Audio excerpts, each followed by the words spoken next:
Good evening.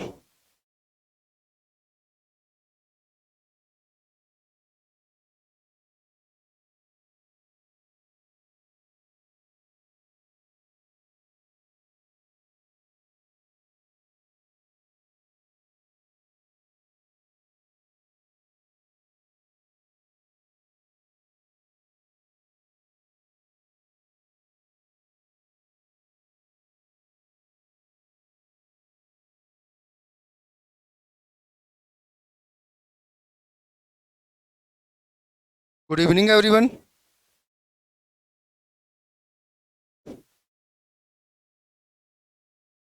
आज के session में आप सब लोगों का स्वागत है। देखो, जो स्कूल लेक्चरर का जो सिलेबस है उसमें एमएससी वाले पोर्शन में स्पेक्ट्रोस्कोपी मेंशन है और स्पेक्ट्रोस्कोपी में 3 टॉपिक मेंशन है। कौन कौन से? UV spectroscopy, IR spectroscopy and NMR spectroscopy. NMR spectro sorry UV UV spectroscopy हम लोग कंप्लीट कर चुके हैं। 2 पोर्शन बचे हैं। आज हम लोग आईआर डिस्कस करते हैं। आज की क्लास या इसके बाद की क्लास में हम लोग ख़त्म कर लेंगे। उसके बाद हमारा एनएमआर बचेगा, उसको भी हम लोग ख़त्म कर लेंगे। देखो, आईआर स्पेक्ट्रोस्कोपी को हम लोग डिस्कस करें इससे पहले मैं आप लोगों को यूवी स्पेक्ट्रोस्कोपी के बारे में बता चुका हूँ। देखो, यूवी का मतलब अल्ट्रावायलेट स्पेक्ट्रोस्कोपी, जिसको हम लोग एक तरह से पैराबैंगनी दृश्य स्पेक्ट्रोस्कोपी बोलते हैं। सारा मैंने बता दिया है, यूज मैंने बता दिया है, कितने टाइप के ट्रांजिशन होते हैं वो मैंने बता दिया है। एक चीज ध्यान रखना, देखो मैं एक बार शुरू से बताता हूँ आपको। मैंने पहले भी बताया था कि हम लोग बहुत सारी, देखो स्पेक्ट्रोस्कोपी का मतलब ये है कि हम लोग इलेक्ट्रोमैग्नेटिक स्पेक्ट्रम का यूज करते हैं उसमें, कि कोई भी मॉलिक्यूल जो है वो इलेक्ट्रोमैग्नेटिक स्पेक्ट्रम जो है, विद्युत चुंबकीय स्पेक्ट्रम जो है, उसमें जो वेव्स होती हैं उनमें से किसी पर्टिकुलर वेव्स को एब्जॉर्ब करता है। और उसके एब्जॉर्ब करने का कारण भी होता है कि वो किस लिए एब्जॉर्ब करता है। जैसे मैंने आपको बताया था कि जो यूवी स्पेक्ट्रोस्कोपी है उसमें इलेक्ट्रॉनिक ट्रांजिशन के लिए एनर्जी एब्जॉर्ब करता है। ऐसे ही किसी भी स्पेसिफिक या पर्टिकुलर स्पेक्ट्रोस्कोपी में इलेक्ट्रोमैग्नेटिक वेव जो स्पेक्ट्रम है उसकी पर्टिकुलर वेव्स का एब्जॉर्प्शन किया जाता है एक पर्टिकुलर काम के लिए। जैसे यूवी स्पेक्ट्रोस्कोपी में किसके लिए एब्जॉर्ब किया जाता है? इलेक्ट्रॉनिक ट्रांजिशन के लिए। और उसी एब्जॉर्ब एनर्जी को जब ये एक्सक्रिएट करते हैं या उसको एक्सक्रिएट मतलब उसको निकालते हैं, उस एनर्जी को जब रिलीज करते हैं तो उस रिलीज एनर्जी से हमें एक स्पेक्ट्रम मिलता है। उसे हम लोग बोलते हैं, उसकी जो स्टडी की जाती है उसको स्पेक्ट्रोस्कोपी में पढ़ते हैं। तो वो जो स्पेक्ट्रम है वो एक पर्टिकुलर फंक्शनल ग्रुप के बारे में या उस कंपाउंड के बारे में एक बहुत बहुत ही खास इंफॉर्मेशन देता है, जिससे हम लोग उस कंपाउंड का या उस फंक्शनल ग्रुप का पता लगा लेते हैं कि ये वाला फंक्शनल ग्रुप इस कंपाउंड में हो सकता है, इसलिए इसने इस तरह का स्पेक्ट्रम दिया है। देखो, अगर यहां से हम लोग स्टार्ट करें तो देखो, अगर हम लोग बात करें तो देखो सबसे पहले आपका आता है एक तरह से रोटेशनल स्पेक्ट्रम। देखो समझना चीजों को, आप लोग अच्छी तरह से समझ लेना एक बार चीजों को। रोटेशनल स्पेक्ट्रम, देखो 2-3 चीजें सबसे पहले ध्यान रखना। सबसे मोस्ट इंपॉर्टेंट चीज जो है कि रोटेशनल स्पेक्ट्रम कौन से मॉलिक्यूल्स देंगे, कौन से कंपाउंड्स देंगे। तो ध्यान रखना, वो सारे मॉलिक्यूल्स जिनमें परमानेंट डाइपोल मोमेंट पाया जाता है। This is very important. Permanent dipole moment मतलब स्थायी द्विध्रुव आघूर्ण पाया जाता है। वो सारे मॉलिक्यूल्स जिनमें स्थायी या परमानेंट द्विध्रुव आघूर्ण पाया जाता है, वो सारे मॉलिक्यूल्स रोटेशनल स्पेक्ट्रोस्कोपी शो करते हैं या रोटेशनल स्पेक्ट्रम शो करते हैं। दूसरी इंपॉर्टेंट चीज, ये जो है, ये जो स्पेक्ट्रम है या जो रोटेशनल स्पेक्ट्रम मिलता है, इसके लिए जो एनर्जी एब्जॉर्ब की जाती है वो एब्जॉर्ब की जाती है माइक्रोवेव रीजन से। कौन से रीजन से ऑब्जर्व की जाती है? माइक्रोवेव रीजन से, इसलिए इसे माइक्रोवेव स्पेक्ट्रोस्कोपी भी बोलते हैं। क्या बोलते हैं इसको? माइक्रोवेव स्पेक्ट्रोस्कोपी भी। और इसकी जो रेंज होती है वो बेसिकली 1 to 100 सेंटीमीटर इनवर्स। अगर कोई भी मॉलिक्यूल जिसमें परमानेंट डाइपोल मोमेंट पाया जाता है वो अगर इस रेंज से एब्जॉर्ब करेगा तो वो जो स्पेक्ट्रम मिलेगा वो माइक्रोवेव स्पेक्ट्रम होगा या फिर वो रोटेशनल स्पेक्ट्रम होगा। अब देखो एग्जाम्पल की बात करें तो परमानेंट डाइपोल मोमेंट जैसे HCl, HBr, H2O, NH3, ये सारे वो मॉलिक्यूल हैं जिनमें परमानेंट डाइपोल मोमेंट पाया जाता है। चेक कर सकते हो आप लोग। इसके अलावा जैसे ये H2O वेपर होगा, ये ध्यान रखना ये सारी कहानी गैसियस फेज की है, ये जरूर ध्यान रख लेना। ये सारी कहानी किसकी है? गैसियस फेज की। आप कहोगी सॉलिड स्टेट में, नहीं वो नहीं चलेगा कि H2O आइस, नहीं H2O वेपर।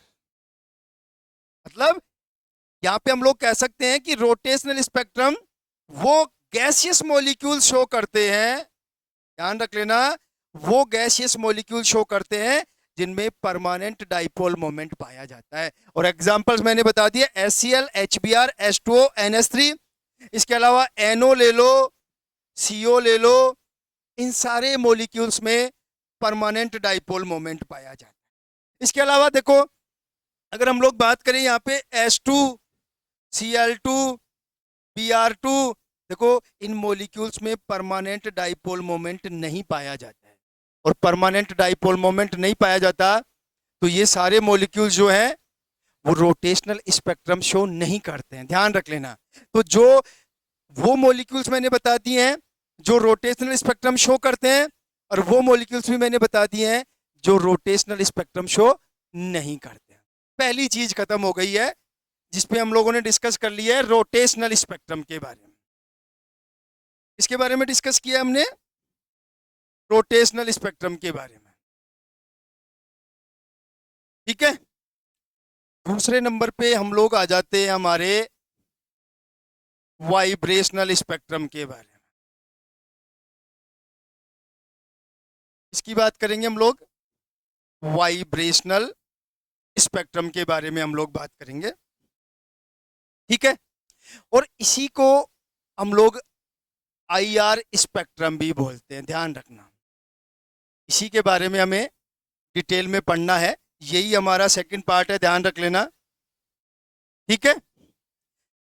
इसी स्पेक्ट्रम को कई बार वाइब्रेशनल, इसी स्पेक्ट्रम को कई बार हम लोग वाइब्रेशनल रोटेशनल स्पेक्ट्रम भी बोलते हैं। क्यों बोलते हैं वो अभी मैं आप लोगों को बता दूंगा एक बार। कई बार इसको क्या बोलते हैं? कई बार क्या एक्चुअल में बोल भी सकते हैं इसको, ऑलवेज हम लोग यूज करते हैं वाइब्रेशनल रोटेशनल स्पेक्ट्रम। देखो सबसे पहली इंपॉर्टेंट चीज वही कि इस तरह के स्पेक्ट्रम में जो एनर्जी एब्जॉर्ब होती है वो IR रीजन से होती है। IR रीजन का मतलब इंफ्रारेड से, या हम लोग हिंदी में बोल सकते हैं इसको अवरक्त क्षेत्र से। कहां से एब्जॉर्ब होगी?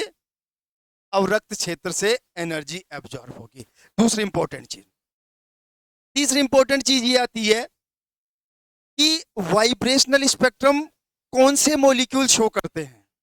तो ध्यान रखना वो सारे मॉलिक्यूल्स जिनमें ड्यूरिंग द वाइब्रेशन, डिटेल में तो हम लोग आगे पढ़ेंगे, एक बार थोड़ा सा इंट्रोडक्शन बता देता हूं मैं आप लोगों को। During the vibration, during the vibration dipole moment must be changed, ये ध्यान रख लेना। अभी मैं बताऊंगा आप लोगों को इसका मतलब क्या है। अभी बस आप लोग इतना समझ लो, फिर इसको हम लोग डिटेल में पढ़ेंगे, तब मैं आप लोगों को बता दूंगा अच्छी तरह से। क्लियर है? कोई इश्यू नहीं है आप लोगों को कि वाइब्रेशनल स्पेक्ट्रम, इसी के बारे में डिटेल में पढ़ेंगे तो इसको तो मैं सारा बता दूंगा आपको 1 by 1 करके। बस यहाँ पे इतना समझ लो, फिर हम लोग आगे चलेंगे। इसके बाद हम लोग बात करते हैं रमन स्पेक्ट्रम के बारे में।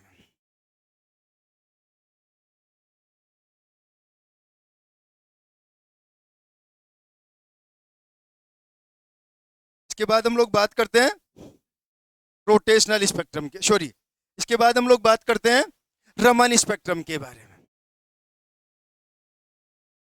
रमन स्पेक्ट्रम के बारे में हम लोग बात करते हैं। देखो रमन स्पेक्ट्रम क्या है, एक्चुअल में रमन स्पेक्ट्रम जो है वाइब्रेशनल स्पेक्ट्रम और रोटेशनल स्पेक्ट्रम का मिला जुला रूप होता है। इन दोनों की वजह से कई बार एक तीसरे तरह का स्पेक्ट्रम मिलता है जिसे हम लोग बोलते हैं रमन स्पेक्ट्रम। क्या बोलते हैं उसे हम लोग? रमन स्पेक्ट्रम। इसमें थोड़ी सी इंपॉर्टेंट चीजें हैं जो आपको ध्यान रखना है। पहले तो देखो, ध्यान रखना, रमन स्पेक्ट्रम की जो रेंज है वो होती है 12,000 से 25,000 सेंटीमीटर इनवर्स। ये ध्यान रख लेना अच्छी तरह से। ये वेव नंबर को रिप्रेजेंट करता है। इसको रिप्रेजेंट कर रहा है, ये वेव नंबर को रिप्रेजेंट कर रहा है। ठीक है। दूसरी इंपॉर्टेंट चीज क्या है यहाँ पे, एक्चुअल में इसमें होता क्या है कि जब भी किसी मॉलिक्यूल में से, सपोज ये मॉलिक्यूल्स है और इस रेंज की जो लाइट हम लोग इसमें से पास करते हैं या इस पे इंसिडेंट करते हैं, तो यहाँ पे इसकी क्या होती है, स्कैटरिंग होती है। ये थोड़ा सा ध्यान रख लेना। इसका रिजल्ट होता है, रमन स्पेक्ट्रम जो है वो स्कैटरिंग का रिजल्ट होता है। और स्कैटरिंग होने के बाद क्या होता है कि जो नई वेव्स निकलती हैं स्कैटरिंग होने के बाद, उनका जो वेव नंबर है उसमें चेंजेस होते हैं। कुछ स्कैटर्ड वेव्स ऐसी होती हैं जिनका वेव नंबर इंसिडेंट लाइट के बराबर होता है, जिनको हम लोग रेले लाइन या रेले स्कैटरिंग बोलते हैं। ध्यान रख लेना, जिनको हम लोग रेले लाइन या रेले स्कैटरिंग बोलते हैं। और कुछ स्कैटर्ड वेव्स ऐसी होती हैं जिनका जो वेव नंबर है वो इंसिडेंट लाइट से कम भी हो सकता है और ज्यादा भी हो सकता है। इन लाइनों को हम लोग बोलते हैं स्टोक और एंटी स्टोक लाइंस। ये थोड़ा सा वैसा आप लोग ध्यान रख लेना, एक बेसिक आइडिया। बाकी रमन का यहाँ पे आपको कोई मतलब नहीं है, बस मैं आपको एक समझाने की कोशिश कर रहा हूं कि किस तरह की क्या स्पेक्ट्रोस्कोपी होती है। तो ये रमन स्पेक्ट्रोस्कोपी के बारे में आप लोगों को ध्यान रखना है। क्लियर है? इतना सा क्राइटेरिया बस ध्यान रख लेना। इसमें वो सारे मॉलिक्यूल्स ही आएंगे जो रोटेशनल में और वाइब्रेशनल में आएंगे, लेकिन कंडीशंस अलग अलग होंगी। थोड़ा सा डेप्थ का है, कभी बाद में नेट वेट में आप लोगों ने पढ़ा होगा या फिर नेट की तैयारी करोगे तो पढ़ेंगे हम लोग। यहाँ पे बस आप लोग इतना सा ध्यान रख लेना। इसके बाद हम लोग बात करते हैं यूवी स्पेक्ट्रोस्कोपी। उसके बारे में मैं आपको पहले ही बता चुका हूं। देखो यूवी स्पेक्ट्रोस्कोपी का क्या मतलब है वो सारा हम लोग डिस्कस कर चुके हैं। देखो, यूवी और विजिबल रेंज से एब्जॉर्प्शन होता है, सारा कुछ मैंने बता दिया है आप लोगों को। यूवी और विजिबल रीजन से एब्जॉर्प्शन होगा, रेंज सारी मैं बता चुका हूं, बार बार रिपीट करने की जरूरत नहीं है। 200 से 800 एनएम वो सारा हम लोग अच्छे से डिस्कस कर चुके हैं। जो मोस्ट इंपॉर्टेंट चीज है वो ये ध्यान रखना कि ये स्पेक्ट्रोस्कोपी जो मैंने पहले बताया था ये किसकी वजह से होती है, इलेक्ट्रॉनिक ट्रांजिशन की वजह से। और मैंने आपको बताया था कि बेसिकली 4 तरह के ट्रांजिशन होते हैं, sigma, pi, n, pi star and sigma star. तो मैंने कहा था sigma to sigma star, pi to pi star, n to sigma pi star और एन टू सिग्मा स्टार। और इन ट्रांजिशन में जो एनर्जी की नीड होती है वो यूवी और विजिबल रीजन से एब्जॉर्ब की जाती है। सारा कुछ मैंने बता दिया था।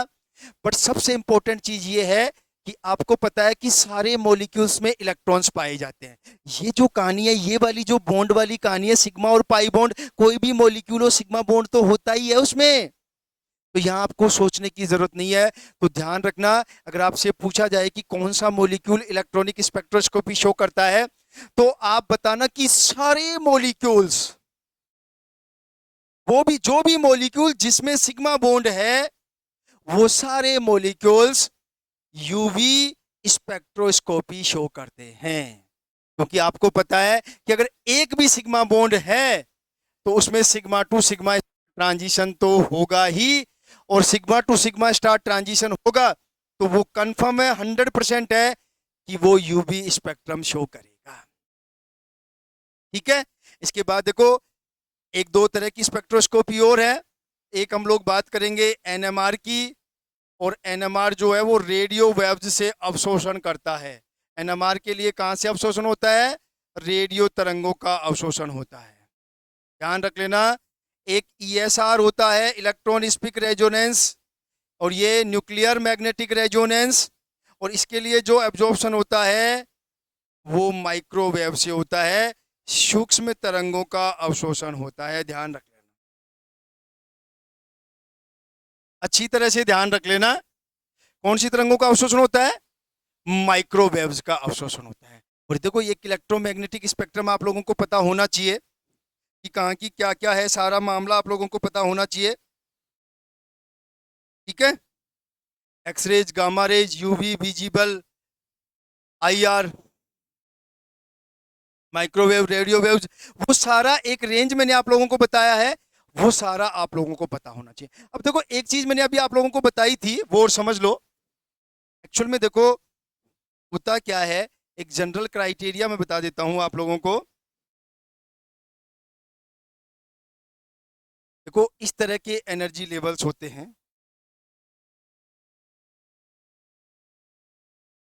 देखो इस तरह एनर्जी लेवल होते हैं।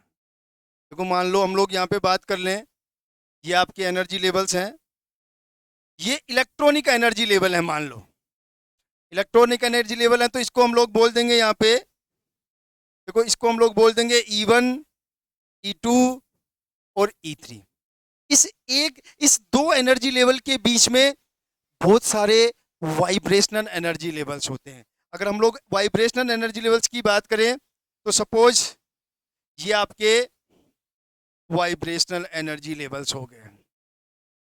दो इलेक्ट्रॉनिक एनर्जी लेवल्स के बीच में बहुत सारे वाइब्रेशनल एनर्जी लेवल्स होते हैं, और जो बहुत सारे वाइब्रेशनल एनर्जी लेवल्स हैं उनके बीच में बहुत सारे रोटेशनल एनर्जी लेवल्स होते हैं। जैसे हम लोग यहाँ पे बात कर लें, ये आपके रोटेशनल एनर्जी लेवल्स होंगे। ऐसे ही दो वाइब्रेशनल के बीच में बहुत सारे रोटेशनल होंगे, और ऐसे ही यहाँ पे भी वाइब्रेशनल रोटेशनल एनर्जी लेवल्स हो जाएंगे। ठीक है। अब होता क्या है, देखो देखो इसको मान लो आप लोग V1 और V2, और इनको हम लोग नंबर दे दें R1, R2, ये इसका R1, इसका R2, ये वाई रोटेशनल एनर्जी लेवल्स है। अभी देखो मैंने आपको बताया था कि वाइब्रेशनल स्पेक्ट्रोस्कोपी को हम लोग वाइब्रेशनल रोटेशनल स्पेक्ट्रम भी बोलते हैं।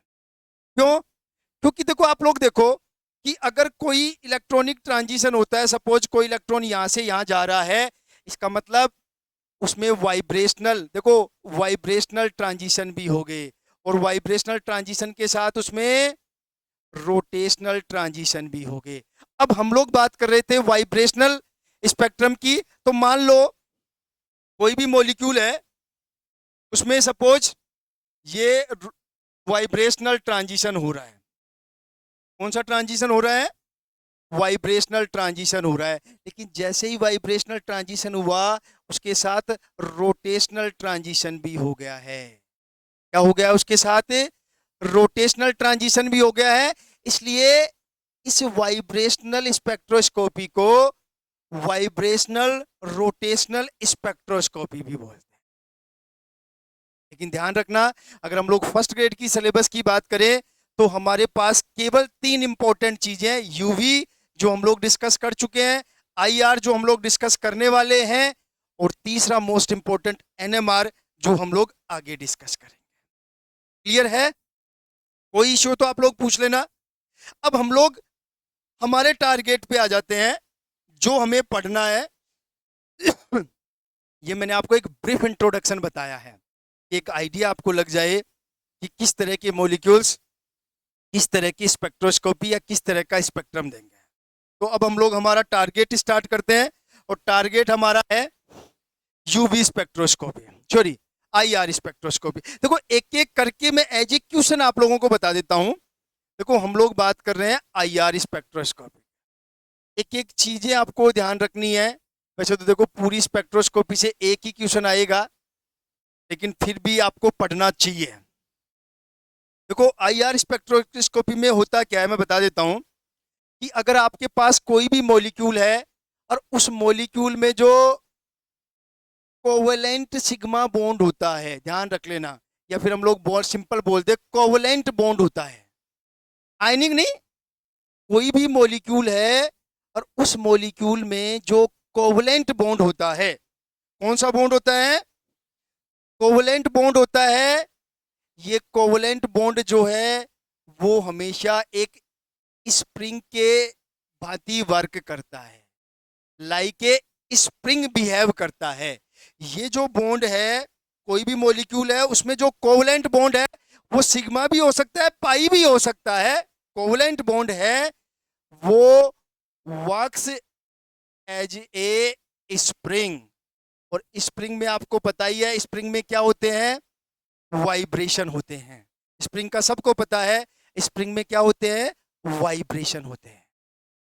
तो एक चीज आप लोग समझ लो कि जो कोई भी मॉलिक्यूल है उसमें जो कोवेलेंट बॉन्ड होता है वो एक स्प्रिंग की भांति होगा, और स्प्रिंग की भांति होगा तो उसमें क्या होगा? वाइब्रेशन होंगे। और सीधा सा कंसेप्ट है कि जो आईआर स्पेक्ट्रोस्कोपी होती है वो बॉन्ड्स के वाइब्रेशन के कारण होती है। ध्यान रख लेना भाई अच्छी तरह से, ठीक है? वाइब्रेशन का मतलब कंपन, वाइब्रेशन का मतलब कंपन। तो हम लोग कह सकते हैं कि जो बंधों का या जो बॉन्ड्स का बंधों का जो कंपन होता है, उस कंपन के लिए जो एनर्जी की रिक्वायरमेंट होती है, स्प्रिंग है, स्प्रिंग को कंपन कराने के लिए एनर्जी चाहिए कि ना, उसको दबाना पड़ेगा, एनर्जी चाहिए। तो किसी भी बॉन्ड में जो एक स्प्रिंग की भांति होता है, अगर उसमें कंपन होना है तो वो तो उस कंपन के लिए एनर्जी की रिक्वायरमेंट होगी, और वो एनर्जी कहां से एब्जॉर्ब होगी? वाइब्रेशनल रीजन से एब्जॉर्ब होगी। पहली इंपॉर्टेंट चीज क्लियर हो गया है? तो एनर्जी कहां से एब्जॉर्ब होगी? इसके लिए बॉन्ड्स के वाइब्रेशन के लिए किसकी जरूरत होगी? एनर्जी की। और ये एनर्जी कहां से? आईआर रीजन से। आईआर का मतलब इंफ्रारेड, इंफ्रारेड का मतलब अवरक्त क्षेत्र से। एक एक चीज आप लोग समझ लो, कोई कंफ्यूजन नहीं रहेगा आप लोगों को, ठीक है? वाइब्रेशनल स्पेक्ट्रम कौन मतलब क्यों होता है, बात समझ में आ गई? एक बॉन्ड्स के कंपन की वजह से होता है। वो बॉन्ड्स किसकी तरह बिहेव करता है? एक स्प्रिंग की भांति। और अगर स्प्रिंग में कंपन कराना है तो एनर्जी चाहिए, और वो एनर्जी कहां से मिलेगी हमें? वो एनर्जी हमें मिलेगी vibrational reason.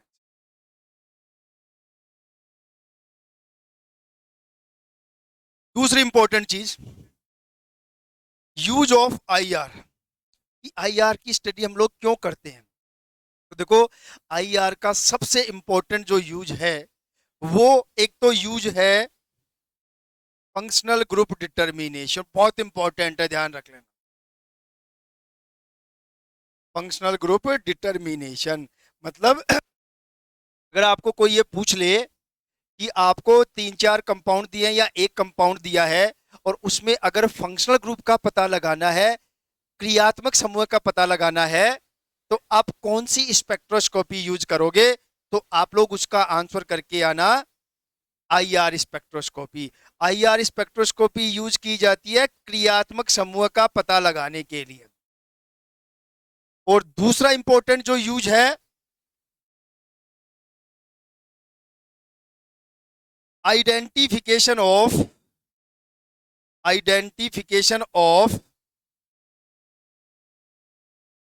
To or more functional groups, two or more functional groups, two or more identification of two compounds, identification of two compounds having different functional groups. ये ध्यान रखना, बात वो की वही है। मेन जो पर्पज है वो क्या है? किसका डिटर्मिनेशन करना है हमें? फंक्शनल ग्रुप का डिटर्मिनेशन करना। मेन जो पर्पज है आईआर का वो फंक्शनल ग्रुप डिटर्मिनेशन है। और आइडेंटिफिकेशन ऑफ टू कंपाउंड्स, अगर दो कंपाउंड है, दोनों कंपाउंड में अलग अलग फंक्शनल ग्रुप है, तो उन दोनों को हम लोग इजीली आइडेंटिफाई कर लेंगे कि इसमें ये वाला फंक्शनल ग्रुप है, इसमें ये वाला फंक्शनल ग्रुप है, क्योंकि वो दोनों जो फंक्शनल ग्रुप हैं उनका आईआर स्पेक्ट्रम अलग अलग रेंज में आएगा। तो मेन जो पर्पज है वो आप लोगों को हमेशा ध्यान रखना है, फंक्शनल ग्रुप डिटर्मिनेशन, और दूसरा identification of two compounds having different functional groups. दो चीजें हो गई हैं। तीसरे नंबर पे हम लोग बात करते हैं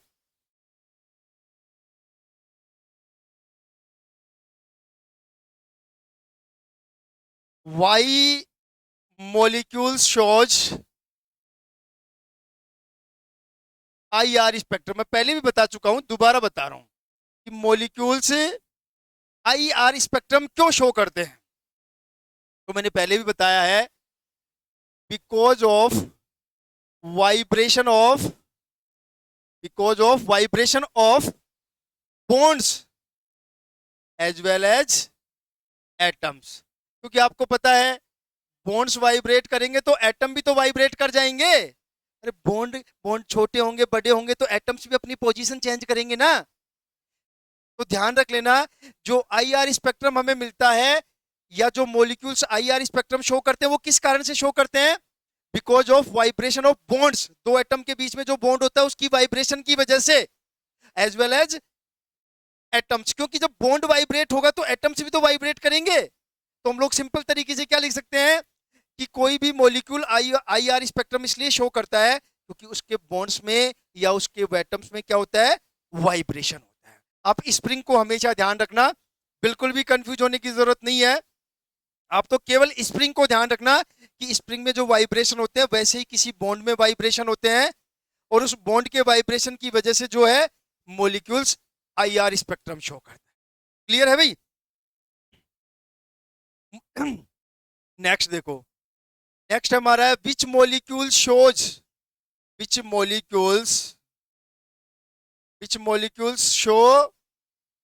आईआर स्पेक्ट्रम। कौन से मॉलिक्यूल्स आईआर स्पेक्ट्रम शो करते हैं? बहुत इंपॉर्टेंट है ये भी।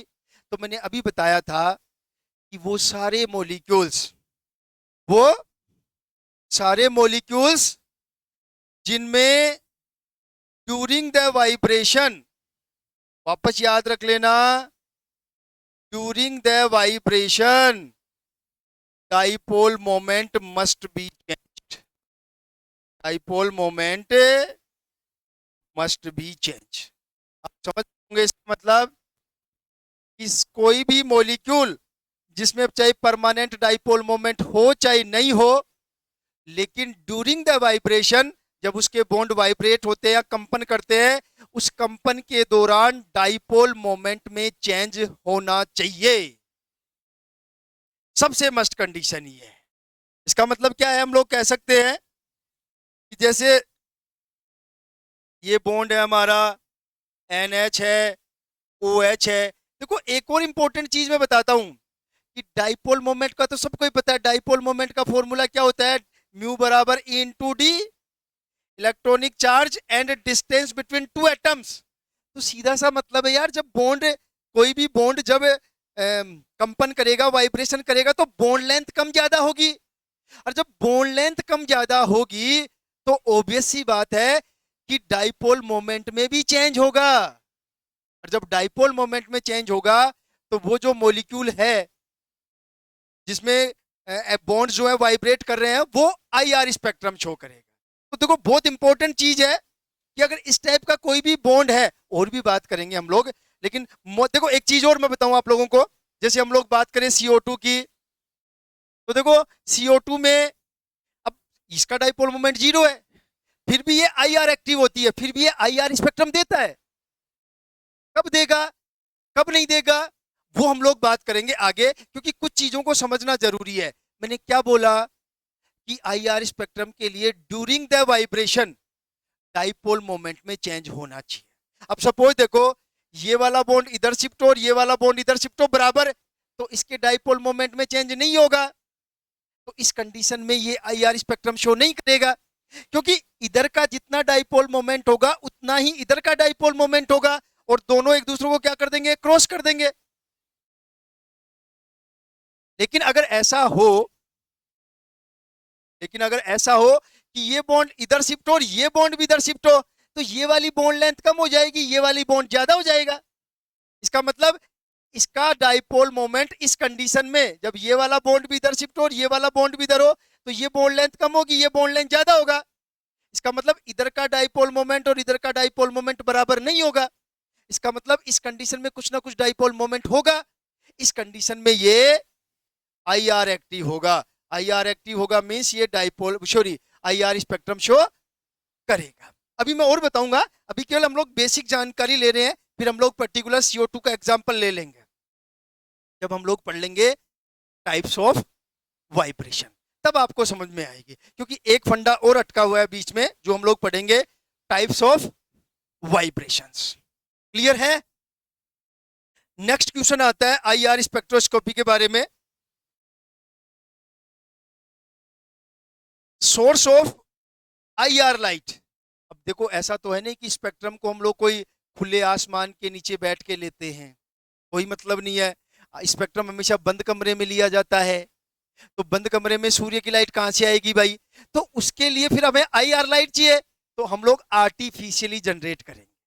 अब ऐसा थोड़ी ना है कि हम लोग बात इलेक्ट्रोमैग्नेटिक स्पेक्ट्रम की कर रहे हैं कि सनलाइट सनलाइट बार बार बोलते सनलाइट है, लेकिन कभी भी छत पे बैठ के एक्सपेरिमेंट नहीं करते हैं भाई हाँ भाई आएगी, अब सूर्य की लाइट आ गई है, ये आईआर आ गया है, ऐसा कुछ नहीं है। बोलते सनलाइट है लेकिन लाइट यूज करते हैं हमेशा आर्टिफिशियल। और जब आर्टिफिशियल यूज करेंगे तो आपको पता है हमें सोर्स चाहिए कि हम लोग किससे लाइट जनरेट करें जो आईआर रेंज की हो। आईआर रेंज कितनी होनी चाहिए वो भी मैं बताऊंगा, एक बार चीजों को समझ लो आप लोग। तो देखो सोर्स ऑफ आईआर रेडिएशंस, और देखो सोर्स ऑफ आईआर रेडिएशंस में हम लोग दो सोर्स यूज करते हैं। एक आपका होता है नरेस्ट फिलामेंट, याद रखना ये कई बार पूछा जाता है, नरेस्ट फिलामेंट। और दूसरा जो आपका होता है वो होता है आपका ग्लोबर। ये दो सोर्स होते हैं, ध्यान रख लेना। कुछ चीजें और ध्यान रखना, एक्चुअल में अब आपको पता तो चल गया, बट आपको ये भी पता होना चाहिए कि ये होता क्या है। ये तो ये जो होता है वो एक मिक्सचर होता है ऑक्साइड्स ऑफ जिरकोनियम, सीरियम और थ्योरियम। ध्यान रख लेना, बहुत इंपॉर्टेंट है। और ग्लोबर जो होता है वो सिलिकॉन कार्बाइड रोड होती है, ध्यान रख लेना। ये बहुत इंपॉर्टेंट चीजें हैं, छोटे छोटे क्वेश्चन है लेकिन आप लोगों को पता होना चाहिए। ये आपका वर्क करता है 1000 से 1800 डिग्री सेंटीग्रेड पे, ध्यान रख लेना अच्छी तरह से। दो सोर्स हम लोग यूज करते हैं, एक आपका नरेस्ट फिलामेंट होता है जो ऑक्साइड्स ऑफ जिरकोनियम, सीरियम एवं थ्योरियम का मिक्सचर होता है, और ये वर्क करता है 1000 टू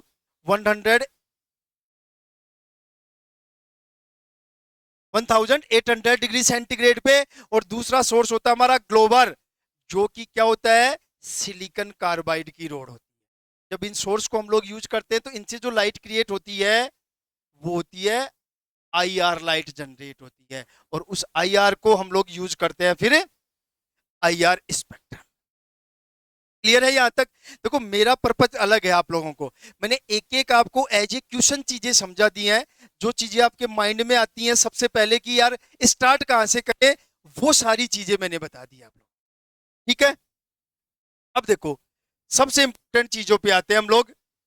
हमने कह तो दिया कि हम लोग आईआर रीजन से एनर्जी अब्जॉर्व करवाएंगे मॉलिक्यूल को आईआर स्पेक्ट्रम के लिए, लेकिन उस आईआर रीजन का पता भी तो हो हमें।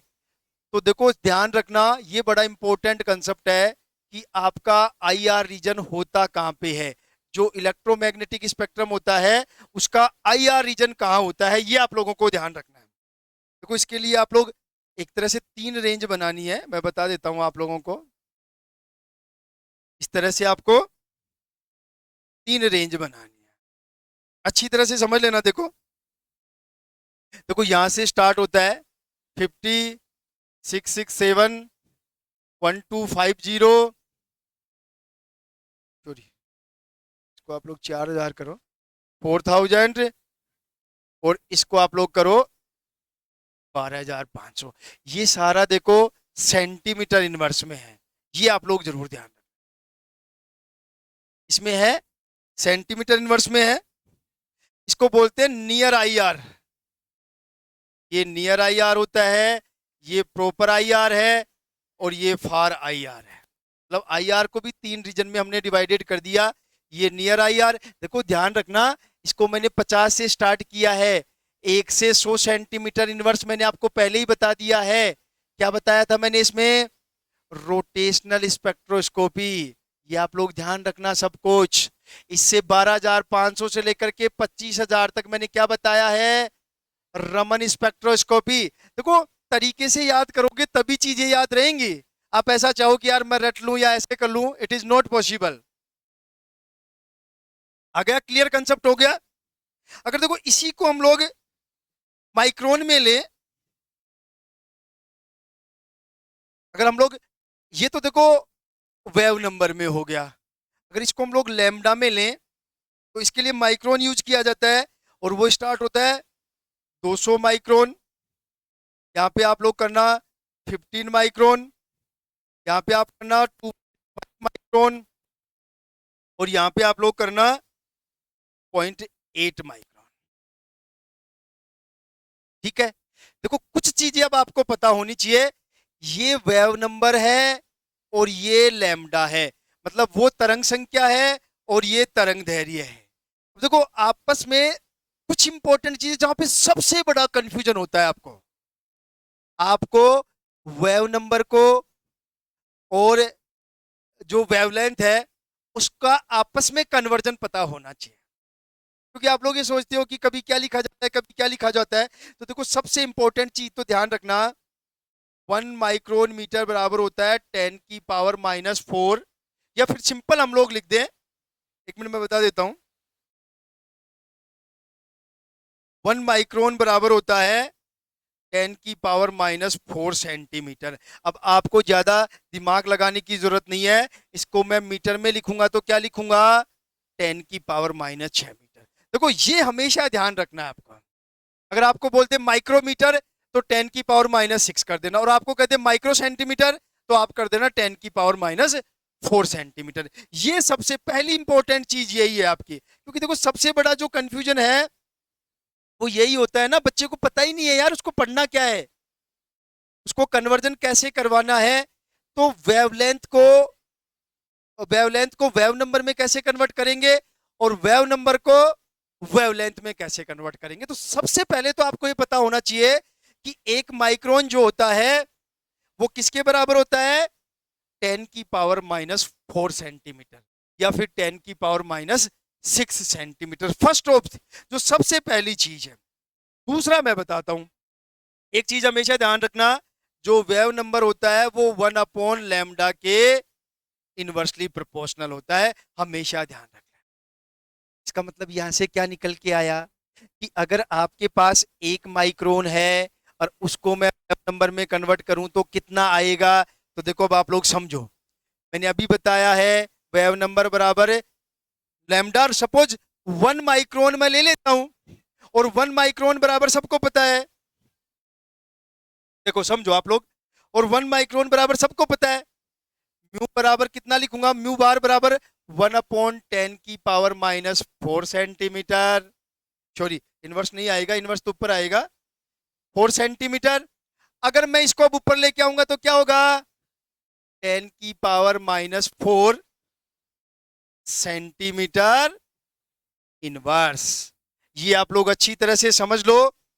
मतलब 1 माइक्रोन को 1 माइक्रोन वेवलेंथ को अगर हम लोग वेव नंबर में कन्वर्ट करेंगे, 1 माइक्रोन या फिर 1 माइक्रोन सेंटीमीटर, थोड़ा समझने के लिए है, इसको हम लोग अगर वेव नंबर में कन्वर्ट करेंगे तो ये होगा 10⁻⁴ सेंटीमीटर इनवर्स। ये आप लोग अच्छी तरह से समझो, ये सबसे इंपॉर्टेंट पार्ट है। यहां पे सबसे बड़ा कंफ्यूजन होता है बच्चे को कि यार वेवलेंथ में लिखूं कि वेव नंबर में लिखूं। ये फॉर्मूला आपको यूज करना है, this is very very important formula. अब आपको चाहे कुछ भी दिया हुआ हो, अब एक तरीका और आ गया हमारे पास वेव नंबर निकालने का। क्या तरीका है हमारे पास, कि अगर हम लोग वेव नंबर निकाले मतलब म्यू बार इन सेंटीमीटर इनवर्स, तो हम लोग कह सकते हैं 10,000 अपॉन वेवलेंथ इन माइक्रोन। ये फॉर्मूला और आ गया है हमारे पास, क्योंकि एक माइक्रोन बराबर क्या है हमारा 10,000 सेंटीमीटर इनवर्स, यहां से हमने निकाल लिया है। ठीक है, तो जितना भी वेवलेंथ होगा वो किस में आएगा, माइक्रोन में आएगा। उसको अगर हम लोग 10,000 को उससे डिवाइडेड कर देंगे तो आपके पास वेव नंबर आ जाएगा सेंटीमीटर इनवर्स में। जैसे एक एग्जांपल मैं करवाता हूं आप लोगों को, देखो एग्जांपल बिना काम नहीं होगा। देखो देखो एग्जांपल क्या है हमारा, देखो थोड़ा सा टाइम लगेगा लेकिन बहुत कुछ सीख जाओगे आप लोग, ध्यान रख लेना। देखो अगर आपको दे रखा है, देखो पहले समझो चीजों को, मैं बताता हूं आप लोगों को। देखो हम लोग ले ले सपोज, यहां पे आओ, मैंने क्या कहा है, अगर हम लोग यहाँ पे बात करें तो 2.5 माइक्रोन को हम लोग 4,000 सेंटीमीटर इनवर्स बोल रहे हैं। तो हम लोग इस 2.5 माइक्रोन को कन्वर्ट करके देखते हैं कि 4,000 सेंटीमीटर इनवर्स कैसे आता है। अब देखो आप लोग समझो, आपके पास ये वेवलेंथ, ये तरंग दैर्घ्य है 2.5 माइक्रोन, और हमें इसे कन्वर्ट करना है वेव नंबर में इन सेंटीमीटर इनवर्स। अभी मैंने आपको फॉर्मूला बताया, कोई सा भी फॉर्मूला आप लोग यूज कर सकते हो। देखो सीधा सा फॉर्मूला जो हमेशा याद रहेगा 1/λ। ठीक है, यही फॉर्मूला मैंने बोला, एकदम इजी है। तो यहां से देखो न्यू बार बराबर 1/2.5 इंटू 10⁻⁻4 सेंटीमीटर, क्योंकि मैंने क्या कहा, 1 माइक्रोन बराबर 10⁻⁻4 सेंटीमीटर। अब देखो इसको इससे डिवाइडेड करेंगे, कितना आना चाहिए, 4,000 सेंटीमीटर इनवर्स आना चाहिए। तो आप लोग खुद देखो 1/2.5 सही है। और यहां से अगर हम लोग बात करें इंटू 10, तो 10⁻⁴ को -4 को ऊपर ले जाता हूं, तो ऊपर लेके जाऊंगा तो कितना आएगा आपका, ये हो जाएगा 10⁻⁴ सेंटीमीटर इनवर्स। अब इसको मैं क्या लिख सकता हूं, देखो अगर आपके पास आ गया 10⁻⁴/2.5 सेंटीमीटर इनवर्स, और यहाँ पे अगर हम लोग बात करें, अच्छी तरह से समझ लेना, मैं इसको ये लिख देता हूँ 10 इंटू 10⁻³ सेंटीमीटर इनवर्स, और 2.5 से डिवाइडेड कर देंगे।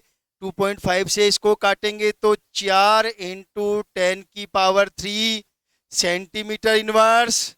इसका मतलब देखो बिल्कुल सही आ गया है, 4,000 सेंटीमीटर इनवर्स। ये जो वैल्यू आपको दी गई है 2.5 माइक्रोन, वो किसके इक्वल है, 4,000 सेंटीमीटर इनवर्स। समझ लो, अच्छी तरह से समझ लो, आज तक का सारा कंफ्यूजन आप लोगों का दूर हो जाएगा। आप कन्वर्ट करके देख लेना, जब 0.8 माइक्रोन को कन्वर्ट करोगे, ध्यान से समझ लेना भाई अच्छी तरह से, जब 0.8 माइक्रोन को, ये लैम्डा है, जब इसको वेव नंबर में कन्वर्ट करोगे तो कितना आएगा, 12,500। और इससे इजी फॉर्मूला हो ही नहीं सकता यार, कुछ भी नहीं। ध्यान रखना, दो चीजें ध्यान रखनी है। क्या ध्यान रखना है, 1 माइक्रोन बराबर 10⁻⁻4 सेंटीमीटर और 10⁻⁻6 मीटर। एक चीज ये ध्यान रखनी है, और दूसरा आपको फॉर्मूला ध्यान रखना है। बस ये लो, किसी भी तरंग दैर्घ्य को आप लोग वेव नंबर में कन्वर्ट कर सकते हो, इजी गोइंग। तो ये बात समझ में आ गई। रेंज की बात बता रहा था मैं आप लोगों को, और रेंज में मैंने आपको बहुत कुछ समझा दिया है। तो बेसिकली 3 रीजन है, नियर आईआर, आईआर और फार आईआर। हमारा जो मेन टारगेट है वो आईआर वाला है। मींस अगर पर्टिकुलर आईआर रेंज की अगर हम लोग बात करें, तो हमारी जो आईआर रेंज होगी, पर्टिकुलर आईआर रेंज, वो हमारी होगी 667 से लेकर के 4,000 सेंटीमीटर इनवर्स। ये ध्यान रख लेना। और इसको भी हम लोग 2 ग्रुप में डिवाइडेड करते हैं। एक हम लोग बेसिकली लिखते हैं 667 से 1,500 सेंटीमीटर इनवर्स। अब इसमें भी थोड़ा सा कंफ्यूजन है, कुछ बुक्स में 667 से 1200 मिलेगा, कुछ में 900 से 1500 मिलेगा, लेकिन बेसिकली जो मैन जो है मैक्सिमम बुक में वो मिलता है 667 से लेकर के 1500 सेंटीमीटर इनवर्स। चेक कर लो आप लोग एक बार।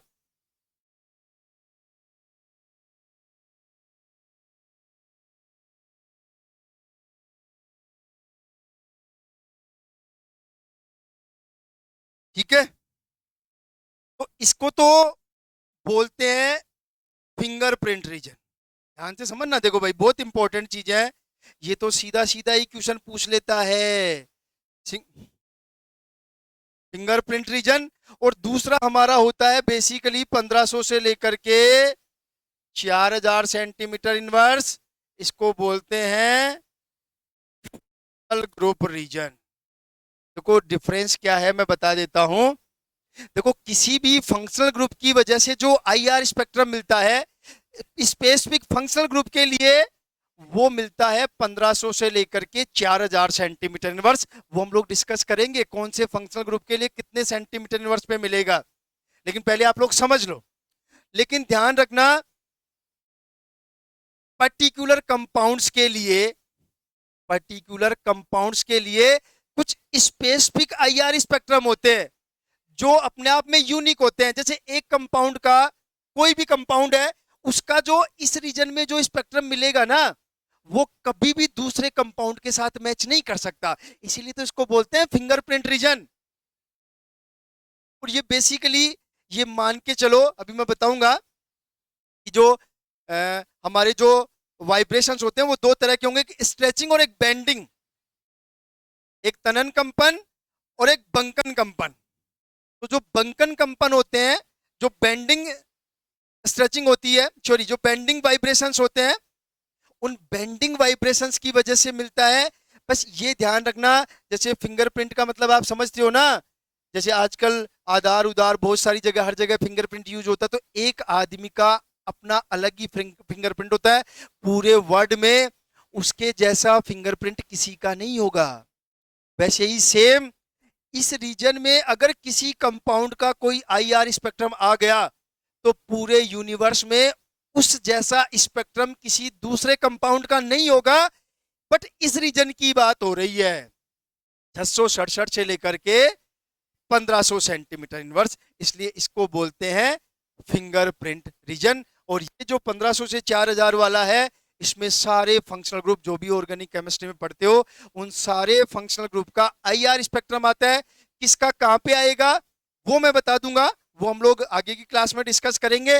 बट ध्यान रखना, इसको बोलते हैं फंक्शनल ग्रुप रीजन और इसको बोलते हैं फिंगरप्रिंट रीजन। फिंगरप्रिंट रीजन क्यों बोलते हैं, आई थिंक आपको बात समझ में आ गई होगी, कोई इश्यू नहीं है।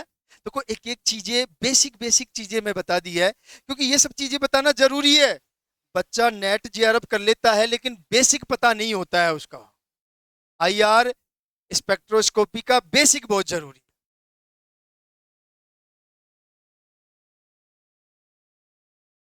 ठीक है, आगे चलते हैं। देखो अब देखो, ये सारी बेसिक चीजें मैंने आप लोगों को बता दी हैं, किसी को कोई इश्यू नहीं होना चाहिए यहां तक। एक बार आप लोग चेक कर लो अगर आपको कहीं लगता है तो।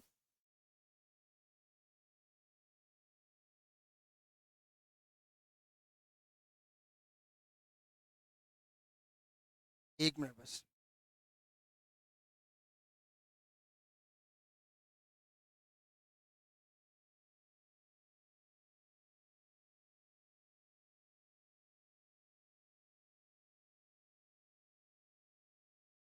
अब हम लोग आते हैं आगे, मतलब ये सारी बेसिक चीजें हैं आपकी जो आपको हमेशा ध्यान रखनी है। किसके किसके बारे में, आईआर स्पेक्ट्रम के बारे में। अब देखो वाइब्रेशन क्या होते हैं। देखो वाइब्रेशनल स्पेक्ट्रोस्कोपी पढ़ रहे हैं, लेकिन वाइब्रेशन क्या होते हैं वो भी आपको पता होना चाहिए। देखो सीधा सा कंसेप्ट है, वाइब्रेशन का मतलब है सपोज ये दो एटम है और दो एटम इस बॉन्ड से जुड़े हुए, तो ये बॉन्ड लेंथ छोटी बड़ी हो, बढ़ जाए छोटी हो जाए, ये भी वाइब्रेशन है। दूसरा क्या है, ये बॉन्ड ऊपर की तरफ चला जाए नीचे की तरफ चला जाए, ये भी वाइब्रेशन है। तो सबसे पहले तो ये पता होना चाहिए कि किसी भी मॉलिक्यूल में कितने टाइप के वाइब्रेशन हो सकते हैं। तो यहां पे हम लोग बात करते हैं फंडामेंटल वाइब्रेशंस। फंडामेंटल वाइब्रेशंस, क्या बात करते हैं हम लोग? फंडामेंटल वाइब्रेशंस और डिग्री ऑफ फ्रीडम। ध्यान रखना, क्या बोलते हैं? डिग्री ऑफ फ्रीडम, जिसे बोलते हैं स्वतंत्रता की कोटि। क्या बोलेंगे उसे हम लोग? स्वतंत्रता की कोटि। ये बड़ा इंपॉर्टेंट है। देखो, ये आपको भले इंग्लिश में कुछ भी लग रहा हो या हिंदी में कुछ भी लग रहा हो, इसका मतलब मैं बता देता हूं आप लोगों को। इसका सीधा सीधा मतलब ये है कि कोई भी मॉलिक्यूल जो आपको दिया गया है, उसमें कितने तरह के वाइब्रेशनल मोड होंगे, उसमें कितने तरह के वाइब्रेशंस हो सकते हैं। अब देखो, कितने तरह के वाइब्रेशंस होंगे, उसको समझने के लिए कुछ और चीजें और समझनी है हमें। देखो, ध्यान से समझना। किसी भी मॉलिक्यूल में तीन तरह के मोड्स होते हैं। मतलब एक तरह से कह सकते हैं कि तीन तरह की मूवमेंट होती है, तीन तरह की गतियां होती हैं। तीन तरह की गतियों का मतलब मतलब मूवमेंट, मतलब मैं बताता हूं आप लोगों को कि उसमें तीन तरह की एक तरह से गति मूवमेंट हो सकती है। एक तो होती है ट्रांसलेशनल। ट्रांसलेशनल, जिसको हिंदी में बोलते हैं स्थानांतरणीय। एक या कह सकते हैं कि तीन तरह के वाइब्रेशन हो सकते हैं, ये भी बोल सकते हैं। दूसरी होती है रोटेशनल, ये ध्यान रख लेना। और एक होती है हमारी वाइब्रेशनल। ये तीन तरह की, एक तरह से मोड्स कह सकते हैं, तीन तरह की मूवमेंट होती है, ध्यान रख लेना। ठीक है। और ये तीनों तरह की जो मूवमेंट है, वो टोटल मिलाकर के किसी भी मॉलिक्यूल में होती है 3n। और n होते हैं number of atoms in A given molecule. जिस भी मॉलिक्यूल में जितने एटम होंगे, जैसे CO2 की बात करेंगे तो तीन एटम हो जाएंगे, H2O की बात करेंगे तो तीन एटम हो जाएंगे, NH3 की बात करेंगे तो चार एटम हो जाएंगे। देखो, पर्टिकुलर समझने की बात यह है, यहाँ पे मैं बता देता हूं कि जो टोटल मूवमेंट होती है किसी भी मॉलिक्यूल में, वो कितनी होंगी? 3n। अब इनमें से ये कितनी होंगी, ये कितनी होंगी और ये कितनी होंगी, ये हमें डिसाइड करना है। और उसको डिसाइड करने से पहले ये जो पूरी स्टोरी हम पढ़ेंगे, वो दो तरह के मॉलिक्यूल्स के लिए पढ़ेंगे। एक लीनियर मॉलिक्यूल की बात करेंगे और एक बात करेंगे नॉन लीनियर मॉलिक्यूल की। ये भी बड़ा इंपॉर्टेंट है, ध्यान रख लेना कि टोटल मूवमेंट 3n है। 3n में से कितनी ट्रांसलेशन होंगी, कितनी रोटेशनल होंगी, कितनी वाइब्रेशनल होंगी। और ये भी दो तरह के मॉलिक्यूल के लिए, लीनियर के लिए कितनी होंगी, नॉन लीनियर के लिए कितनी होंगी। ये बड़ा इंपॉर्टेंट, ये भी हमें ध्यान रखना है। तो अगर टोटल हमें पता है, इन दोनों का हमें पता चल जाए, तो इसका हम पता लगा लेंगे, क्योंकि इसमें से इन दोनों को घटा देंगे तो आपका क्या बचेगा? वाइब्रेशनल बच जाएगा। ठीक है। तो हम लोग एक टेबल टाइप बना लेते हैं यहाँ पे। और उस टेबल में क्या है, देखो मैं बताता हूँ आप लोगों को। अब इतना बताने के बाद छोटा सा पार्ट बचा है, जिसको हम लोग डिस्कस कर लेते हैं। देखो कि कोई भी मॉलिक्यूल है, मतलब हम लोग पहले मॉलिक्यूल के हिसाब से कर लेते हैं कि मॉलिक्यूल हमारे पास दो तरह के हो सकते हैं।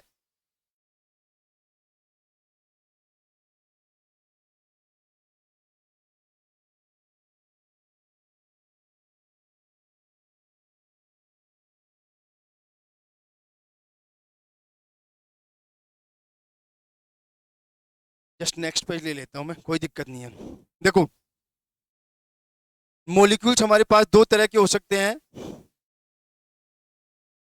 एक तो हमारा हो सकता है नॉन लीनियर और एक हमारा हो सकता है लीनियर।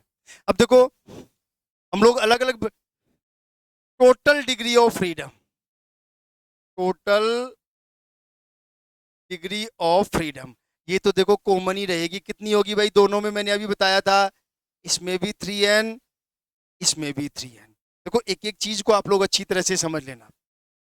टोटल डिग्री ऑफ, या फिर हम लोग कह सकते हैं translational degree of freedom. Translational degree of freedom, अच्छी तरह से समझ लो। ट्रांसलेशनल का मतलब है कि वो मॉलिक्यूल्स या उस मॉलिक्यूल्स के एटम्स या बॉन्ड्स कितनी डायरेक्शन में मूवमेंट कर सकते हैं, मतलब एक तरह से अपना ट्रांसफर कर सकते हैं। चाहे बॉन्ड की बात हो चाहे एटम्स की बात हो, तो ध्यान रखना कोई भी मॉलिक्यूल है उसके जो बॉन्ड्स हैं या एटम्स हैं वो हमेशा तीन डायरेक्शन में एक्स वाई जेड किसी भी डायरेक्शन में मूवमेंट कर सकते हैं। तो कोई भी मॉलिक्यूल हो, चाहे लीनियर हो चाहे नॉन लीनियर हो, उसमें चाहे कितने भी एटम हो, उसमें तीन तरह की ट्रांसलेशनल मूवमेंट हो सकती है एक्स वाई जेड के अकॉर्डिंग, तीन डायरेक्शन में। तो यहाँ पे मैंने तीन तीन कर दिए हैं। इसके बाद अगर हम बात करें rotational degree of freedom, rotational degree of freedom, तो रोटेशनल डिग्री ऑफ फ्रीडम ध्यान रखना, यहाँ पे थोड़ा सा ध्यान रखना है। देखो कोई भी मॉलिक्यूल अगर लीनियर है, सपोज ये ए और ये बी, तो देखो इसको हम लोग तीन डायरेक्शन में, एक इस डायरेक्शन में, एक इस डायरेक्शन में और एक इस डायरेक्शन में रोटेट कर सकते हैं। लेकिन इसकी सबसे इंपॉर्टेंट बात यह है कि जब इस डायरेक्शन में जब हम लोग इसको रोटेट करेंगे, ध्यान रखना, जब इस डायरेक्शन में हम लोग रोटेट करेंगे तो इसके एटम्स अपनी पोजीशन चेंज नहीं करेंगे, क्योंकि बी की जगह बी रह जाएगा, ए की जगह ए रह जाएगा। इसलिए इस तरह इस रोटेशनल डिग्री ऑफ फ्रीडम को कभी भी rotational degree of freedom consider नहीं किया जाता है, क्योंकि इसमें एटम्स की पोजीशन चेंज नहीं होती है। इसलिए अगर आपके पास लीनियर मॉलिक्यूल है, अगर आपके पास क्या है, लीनियर मॉलिक्यूल है, तो उस मॉलिक्यूल में जो रोटेशनल डिग्री ऑफ फ्रीडम होंगी वो तीन नहीं होंगी, कितनी होंगी, दो होंगी। लेकिन अगर आपका मॉलिक्यूल नॉन लीनियर है, तो नॉन लीनियर का मतलब तो सीधा सा ही है, उसमें एटम्स की पोजीशन चेंज होंगी, तो उसमें तीनों की तीनों rotational degree of freedom consider की जाएंगी, तो यहाँ पे तीन आ जाएंगे। और इसके बाद सबसे इंपॉर्टेंट चीज जो हमें डिस्कस करनी थी, जो फंडामेंटल बैंड्स या फिर डिग्री ऑफ फ्रीडम, या फिर हम लोग कह सकते हैं वाइब्रेशनल डिग्री ऑफ फ्रीडम, तो कितनी होंगी। तो देखो टोटल तो ये है, तो हम इसमें से देखो 3n-6 कर देंगे, ये तो नॉन लीनियर के लिए, और यहाँ पे कितना हो जाएगा 3n-5, ये लीनियर के लिए। क्यों हुआ, समझ में आ गया ना, क्योंकि टोटल 3n है, तीन और तीन छह, तो टोटल में से छह घटाएंगे तो बच जाएगा क्या, वाइब्रेशनल डिग्री ऑफ फ्रीडम। क्या बच जाएगा आपके पास, वाइब्रेशनल डिग्री ऑफ फ्रीडम आप लोगों के पास बच जाएगा। जबकि यहाँ पे तीन और दो पांच, तो 3n-5 कर देंगे, तो वो आपके पास बच जाएगा vibrational degree of freedom for linear molecules. और ये किसके लिए, नॉन लीनियर मॉलिक्यूल्स के लिए। क्लियर है भाई, कोई दिक्कत नहीं है। अब हम लोग एक दो एग्जाम्पल कर लेते हैं, और एक दो एग्जाम्पल का सीधा सा कंसेप्ट है हमारा कि अगर हम लोग यहाँ पे सबसे पहले ले लें H2O ही ले लेते हैं, तो H2O देखो सबसे पहले डिसाइड करो कि लीनियर की नॉन लीनियर। आपको सबको पता है इसकी तो शेप ही वी शेप होती है, तो ये तो नॉन लीनियर होगा, ठीक है। नॉन लीनियर का देखो, लीनियर का मतलब सारे एटम एक ही लाइन में हो, प्लेन की बात नहीं कर रहा हूं मैं, प्लेनर और नॉन प्लेनर पे मत चले जाना। अगर आपसे कोई ये कह दे कि ये आपका एथीन है, तो ये एथीन जो है वो भले ही, अब देखो इसमें दो चीजें मैंने इसलिए बताई आपको कि आप कभी भी कंफ्यूज मत हो जाना। इस वाले मॉलिक्यूल में ये लीनियर होगा कि नॉन लीनियर होगा, ये प्लेनर है बट लीनियर नहीं है, क्योंकि सारे के सारे एटम एक प्लेन में नहीं है। तो आप कभी भी ये कंफ्यूज मत हो जाना, लीनियर नॉन लीनियर अलग चीज है, प्लेनर नॉन प्लेनर अलग चीज है। ये प्लेनर है बट लीनियर नहीं है। ये नहीं कि सर ये तो देखो सारे एटम एक ही प्लेन में है, ऐसे नहीं चलेगा, ये ध्यान रख लेना आप लोग, ठीक है। तो ये आप लोग जरूर ध्यान रख लेना, जैसे C2H6 नॉन लीनियर हो जाएगा। बेंजीन, बेंजीन प्लेनर है, बेंजीन प्लेनर है, बट लेकिन ध्यान रख लेना लीनियर नहीं है। बहुत सारे एग्जाम्पल्स आपको करने हैं, और आपको पता भी होना चाहिए सारी चीजों का, जितनी भी बेसिक चीजें हैं। बेंजीन क्या है? प्लेनर है बट लीनियर नहीं है। अच्छी तरह से समझ लो। तो एस्टो का एग्जांपल हम लोग ले लेते हैं, और एस्टो की कहानी करें तो नॉन लीनियर। तो नॉन लीनियर का फॉर्मूला क्या है हमारा? देखो, 3n-6। तो 3 तो देखो, n क्या, नंबर ऑफ एटम्स, तो 3 × 3 - 6, 9 - 6 बराबर 3। तो एस्टो में जो टोटल वाइब्रेशनल मोड होंगे, डिग्री ऑफ फ्रीडम होगी, जो फंडामेंटल बैंड होंगे, वो कितने होंगे?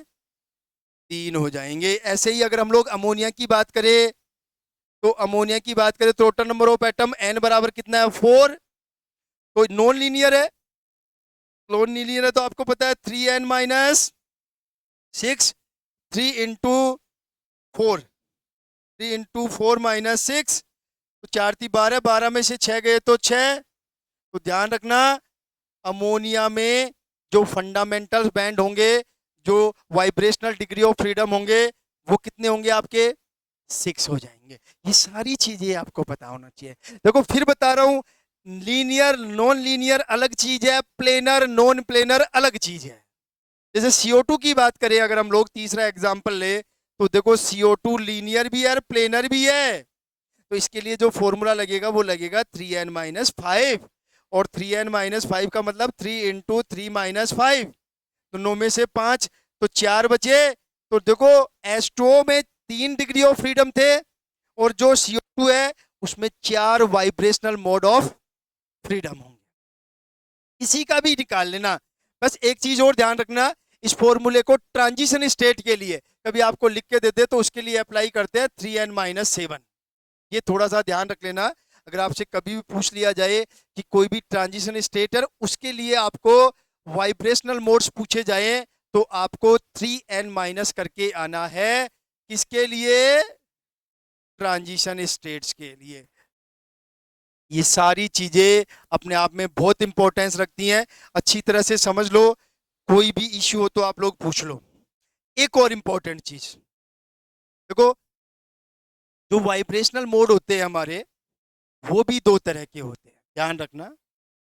जो वाइब्रेशनल मोड आए हमारे पास, वाइब्रेशनल मोड कितने आए हमारे पास? 3n - 6 and 3n - 5। ये लीनियर के लिए, सॉरी, ये नॉन लीनियर के लिए, और ये हमारा लीनियर के लिए। अब देखो, तो वाइब्रेशनल मोड होते हैं वो भी 2 तरह के होते हैं। एक स्ट्रेचिंग मोड होते हैं और एक बेंडिंग मोड्स होते हैं। वो भी मैं आपको बता दूंगा। एक तो होते हैं स्ट्रेचिंग, एक तो कौन से होते हैं? Stretching, CHING। एक तो स्ट्रेचिंग मोड होते हैं जिनको हिंदी में बोलते हैं तनन कंपन, और दूसरे हमारे बेंडिंग वाइब्रेशंस होते हैं जिनको बोलते हैं बंकन कंपन। ये आप लोग ध्यान रखना। देखो, इसके लिए भी आप लोग हमेशा ध्यान रखना, जो स्ट्रेचिंग वाइब्रेशन होते हैं वो हमेशा n-1 होते हैं। ये भी बड़ा इंपॉर्टेंट फॉर्मूला है। कितने होते हैं? n-1। देखो, ये टोटल जो होंगे ना, और जो एक बार मैं बता दूं, और ये जो होंगे हमारे, वो होंगे 3n माइनस, नहीं 2n माइनस आएगा, सॉरी, ये होंगे 2n - 5 और 2n - 4। ये नॉन लीनियर के लिए, और ये हमारा लीनियर के लिए। ध्यान रखना, टोटल वाइब्रेशनल मोड इतने, उनमें से स्ट्रेचिंग इतने, और उनमें से बेंडिंग वाइब्रेशन इतने, ये ध्यान रख लेना। देखो यहाँ पे ये क्यों चेंज हो गया, ध्यान है ना, 3n - 6, इसमें से n-1 गया तो 2n - 5, और इसमें से n-1 गया तो 2n - 4। जैसे एक एग्जांपल लेके मैं फिर बताता हूं आप लोगों को, कि अगर हम लोग एस्ट्रो की बात करें, तो एस्ट्रो में टोटल कितने आएंगे? 3n - 6। तो कितने आए थे? 3 × 3 - 6 बराबर 3। टोटल वाइब्रेशनल मोड आए थे 3। इनमें से कितने स्ट्रेचिंग, कितने बेंडिंग? देखो, n-1, तो 3 - 1 बराबर 2। ये तो आपके हो गए स्ट्रेचिंग। और कितना बचा? या तो ये फॉर्मूला लगा लो, या आपको पता ही है कि टोटल 3 से 3 में से 2 गए तो 1, या फिर ये वाला फॉर्मूला लगा लो आप लोग, तो वह वाला फॉर्मूला लगाएंगे तो 5, 2 इंटू 3 माइनस 5 बराबर 1, ये आपका बेंडिंग आ जाएगा। एक बेंडिंग, दो स्ट्रेचिंग, टोटल 3, और यहाँ पे भी क्या आ रहे थे, टोटल 3 आ रहे थे। तो देखो बहुत कुछ आप लोगों को आइडिया होना चाहिए। सबसे पहले ये पता लगाओ कोई भी मॉलिक्यूल है वो लीनियर है कि नॉन लीनियर है। प्लेनर नॉन प्लेनर नहीं, लीनियर नॉन लीनियर। उसके बाद आप टोटल वाइब्रेशनल मोड निकालो, उसके बाद आप स्ट्रेचिंग निकालो, उसके बाद आप बेंडिंग निकालो। स्ट्रेचिंग और बेंडिंग का जो योग है, जो ऐड है, एडिशन है, वो टोटल वाइब्रेशनल मोड्स के बराबर होगा। और एक एस्ट्रो के एग्जांपल से मैंने बता दिया है, एस्ट्रो में टोटल वाइब्रेशनल मोड कितने होते हैं, 3, उनमें से 2 स्ट्रेचिंग, 1 बेंडिंग। आप ऐसे किसी भी मॉलिक्यूल का निकाल सकते हो। अभी मैं और करवाऊंगा 1-2 एग्जांपल, लेकिन उससे पहले हम लोग इन दोनों वाइब्रेशंस के बारे में पढ़ लें कि स्ट्रेचिंग वाइब्रेशन क्या होते हैं, तनन कंपन क्या होते हैं, और बंकन कंपन क्या होते हैं। ठीक है, चलो हम लोग बात कर लेते हैं टाइप्स ऑफ वाइब्रेशंस की। मैंने एक बात आपको पहले बता दी, क्या बता दिया कि वाइब्रेशंस 2 टाइप के होते हैं, स्ट्रेचिंग और बेंडिंग। देखो एक बार मैं फिर बता दूं आप लोगों को, पहले हम लोग बात कर रहे हैं स्ट्रेचिंग की, हिंदी में बोलते हैं तनन कंपन। ये ध्यान रखना, क्या बोलते हैं इसको, तनन कंपन। ठीक है, तनन कंपन में एक्चुअल में बॉन्ड लेंथ चेंज होती है, bond length change, note bond angle.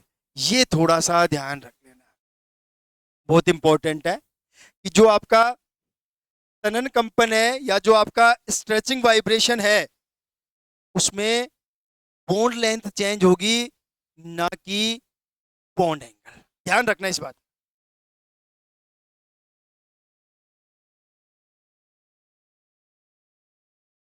ठीक है भाई, अब देखो, जबकि जो बेंडिंग वाइब्रेशन होंगे उनमें बॉन्ड एंगल चेंज होगा, बॉन्ड लेंथ चेंज नहीं होगी, वो भी मैं बताऊंगा आप लोगों को।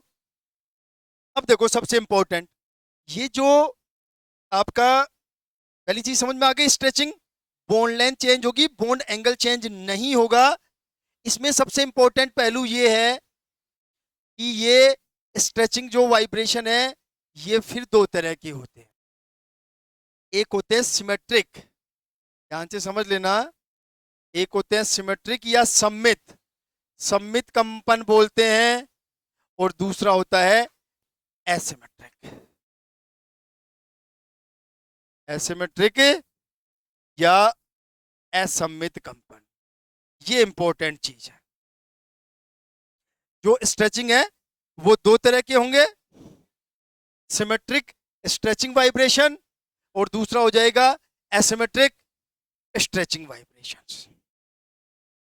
ठीक है, देखो वैसा लिखने को तो कुछ नहीं है, लेकिन वैसा आप लोग समझ लो कुछ चीजों को। सपोज आपके पास कोई भी ये सेंट्रल एटम है और इससे जुड़े हुए 2 एटम है, सपोज ये वाले, और यहाँ पे ये मान लो आपके ये 2 एटम है, यहाँ पे सपोज ए है और इसको हम लोग बी बोलते हैं।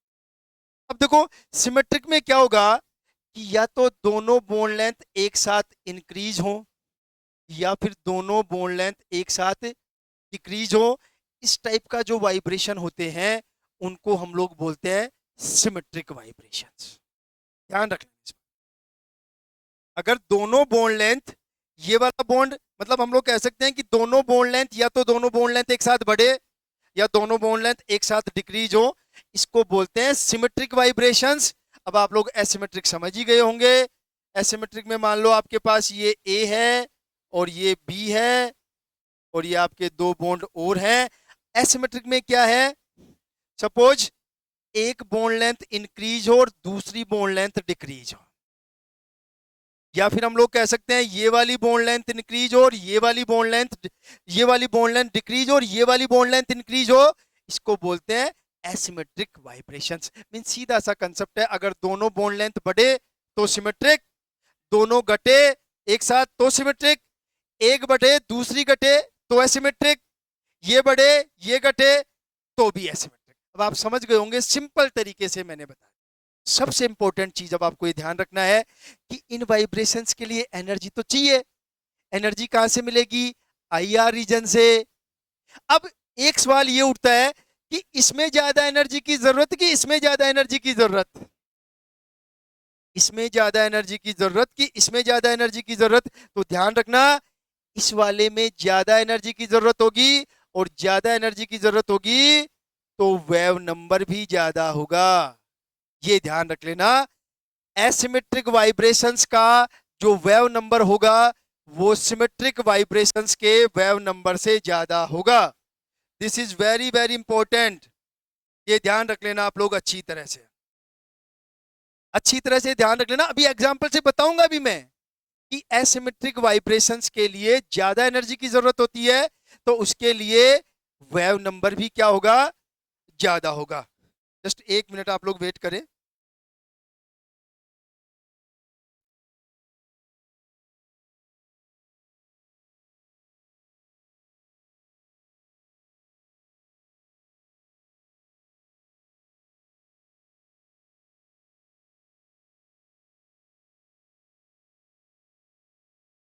ठीक है, तो बात समझ में आ गई। सिमेट्रिक और एसिमेट्रिक क्या है? बट ये ध्यान रखना, एसिमेट्रिक में ज्यादा एनर्जी की जरूरत होती है तो इसका वेव नंबर ज्यादा होगा। मींस इसका जो स्पेक्ट्रम मिलेगा वो ज्यादा वेव नंबर पे मिलेगा। अगर वेवलेंथ की बात करें तो कम हो जाएगी। वो कंफ्यूज मत रखना आप कि सर आपने तो वेव नंबर ही बोला था, वेवलेंथ तो बोला ही नहीं। वो बोलने की जरूरत नहीं है, वो सेल्फ अंडरस्टूड है। तो ये आपका दो तरह का वाइब्रेशन हो जाएगा। स्ट्रेचिंग की बात कर रहा हूं, स्ट्रेचिंग वाइब्रेशन दो तरह के हो जाएंगे, एक सिमेट्रिक और एक एसिमेट्रिक। क्लियर है भाई?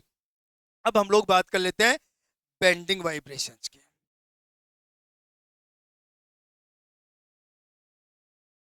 बेंडिंग क्या है देखो, वो की वही हम लोग यहां पे बता देते हैं। बेंडिंग में क्या है? बेंडिंग जो वाइब्रेशंस हैं उनमें क्या है? बॉन्ड एंगल चेंज होगा। देखो चीजों को समझ लो, बहुत इजी है चीजें। बॉन्ड एंगल चेंज होगा, नो बॉन्ड लेंथ, ये बहुत इंपॉर्टेंट है। मतलब अभी तो हम बॉन्ड का वाइब्रेशन करवा रहे थे, अब हम लोग बॉन्ड लेंथ को बढ़ाएंगे नहीं, हम लोग बॉन्ड को ऊपर नीचे करेंगे, आगे पीछे करेंगे, ऊपर नीचे करेंगे। बॉन्ड लेंथ को ना तो इंक्रीज करेंगे ना डिक्रीज करेंगे। ठीक है, अब आपका जो बेंडिंग है, जो बेंडिंग वाइब्रेशंस हैं, वो भी आपके दो तरह के हों। और दो तरह का मतलब, पहला इनका क्लासिफिकेशन है, एक तो in the plane. In the plane मतलब प्लेन चेंज नहीं हो, इन द प्लेन। मैं बताऊंगा अभी आप लोगों को, मैं समझा दूंगा, देखो समझ में आ जाएगा सारा। इन द प्लेन, और दूसरा होगा आउट ऑफ प्लेन। ये ध्यान रखना। इन द प्लेन का मतलब है, मैं बता देता हूं आप लोगों को अच्छी तरह से। जैसे आपके पास, सपोज मैं बताता हूं, एक मिनट जस्ट, एक पेन और लेता हूं मैं। जैसे सपोज ये आपके पास कोई मॉलिक्यूल है, ठीक है। अगर इन बॉन्डों को हम लोग इसको लंबा करें, छोटा करें, घटाएं बढ़ाएं इसकी बॉन्ड लेंथ, वो तो हो गया स्ट्रेचिंग। अब हम लोग बात करें बेंडिंग की, जिसमें बॉन्ड एंगल, ये वाला बॉन्ड एंगल चेंज होगा। अब देखो, अगर हम लोग क्या करें कि ये प्लेन है, इसमें इसी प्लेन में बेंडिंग वाइब्रेशन हो, जैसे ये बॉन्ड ऐसे हो, ये प्लेन में हो रहे हैं, इस तरह का जो वाइब्रेशन होगा, इस तरह का जो वाइब्रेशन होगा उसको बोलते हैं इन द प्लेन वाइब्रेशन। और अगर ये बॉन्ड आगे पीछे वाइब्रेशन करने लग जाए, इसको बोलते हैं out of plane vibrations. Bending vibration हो रहा है, पूरा बॉन्ड ऊपर, बॉन्ड लेंथ चेंज नहीं हो रही है, पूरा बॉन्ड एटम के साथ ऊपर नीचे या आगे पीछे हो रहा है। तो अगर ये दो बॉन्ड है और इन द प्लेन मींस अगर ये प्लेन में ही ऐसे वाइब्रेशन हो दोनों बॉन्ड, तो इसको बोलेंगे इन द प्लेन। और अगर ये ऊपर नीचे ऐसे, अगर ये प्लेन माने तो ऊपर नीचे, ये प्लेन माने तो आगे पीछे, तो इस तरह का जो वाइब्रेशन होगा उसको बोलेंगे आउट ऑफ प्लेन। देखो इसमें दो तरह का है, इन द प्लेन जो होता है वो फिर दो तरह का होगा, और फिर दो तरह का होगा तो देखो ध्यान से समझना। एक तो आपका ये हो सकता है, ये आपके पास ए और ये आपके पास बी, बाकी के दो एटम्स जो भी दो बॉन्ड है हमारे, और इधर दो कहानी, एक ये और ये बी और ये कहानी हो। इस तरह की सिचुएशन इन द प्लेन की बात कर रहे हैं हम लोग, ठीक है।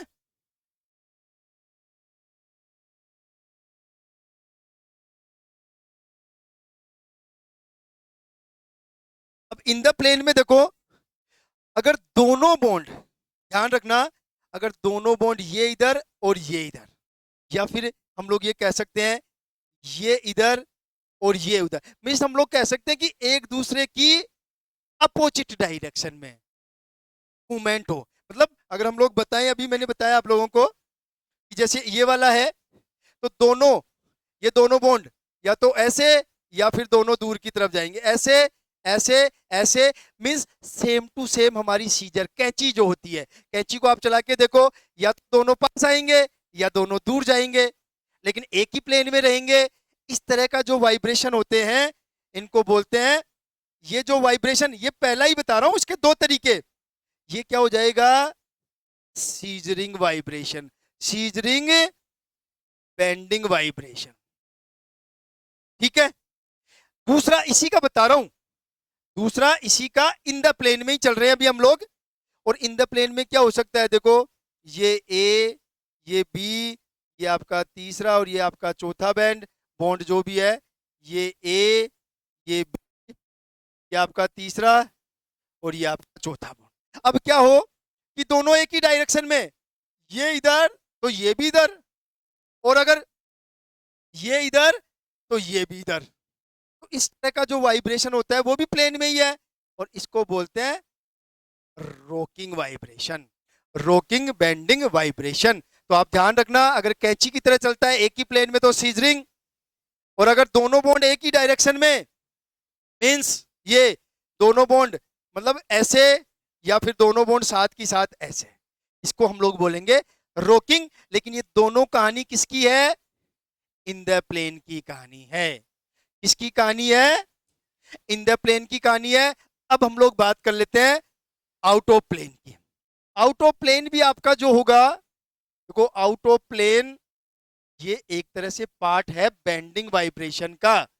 इसको भी हम लोग दो पार्ट में डिवाइडेड कर लेते हैं। कितने पार्ट में डिवाइडेड कर लेंगे इसको हम लोग, इसको भी हम लोग दो पार्ट में डिवाइडेड कर लेते हैं। और दो पार्ट कौन कौन से होंगे, देखो समझना। इसको समझने के लिए क्या है, देखो वही कहानी चलेगी हमारी सिंपल एग्जांपल से, कि आपका तीसरा बैंड बॉन्ड जो और ये चौथा, सपोज ये जो दो एटम हैं, एक बार एक स्ट्रक्चर और बना लेता हूं मैं, ये आपका ए, ये आपका बी, ये आपका जो भी तीसरा और ये आपका चौथा बैंड, ठीक है।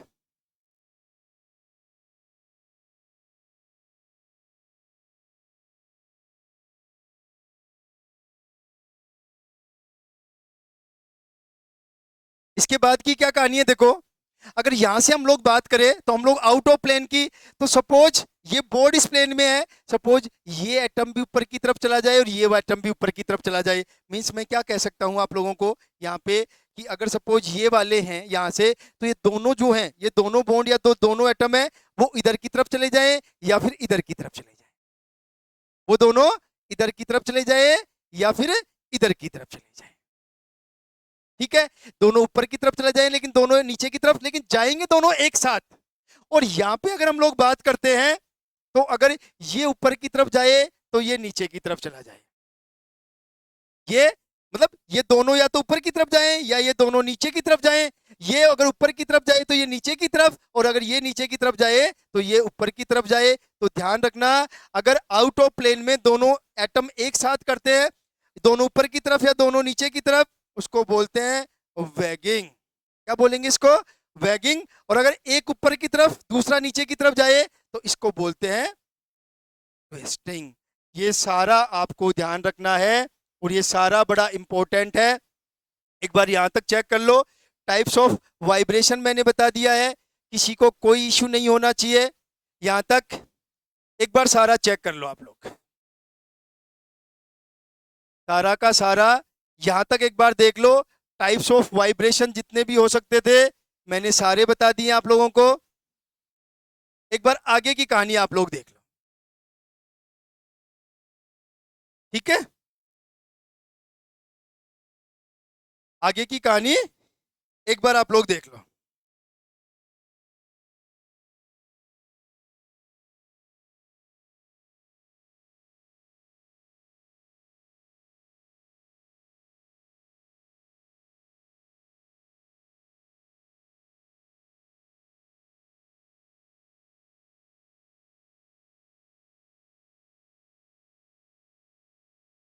आगे चले,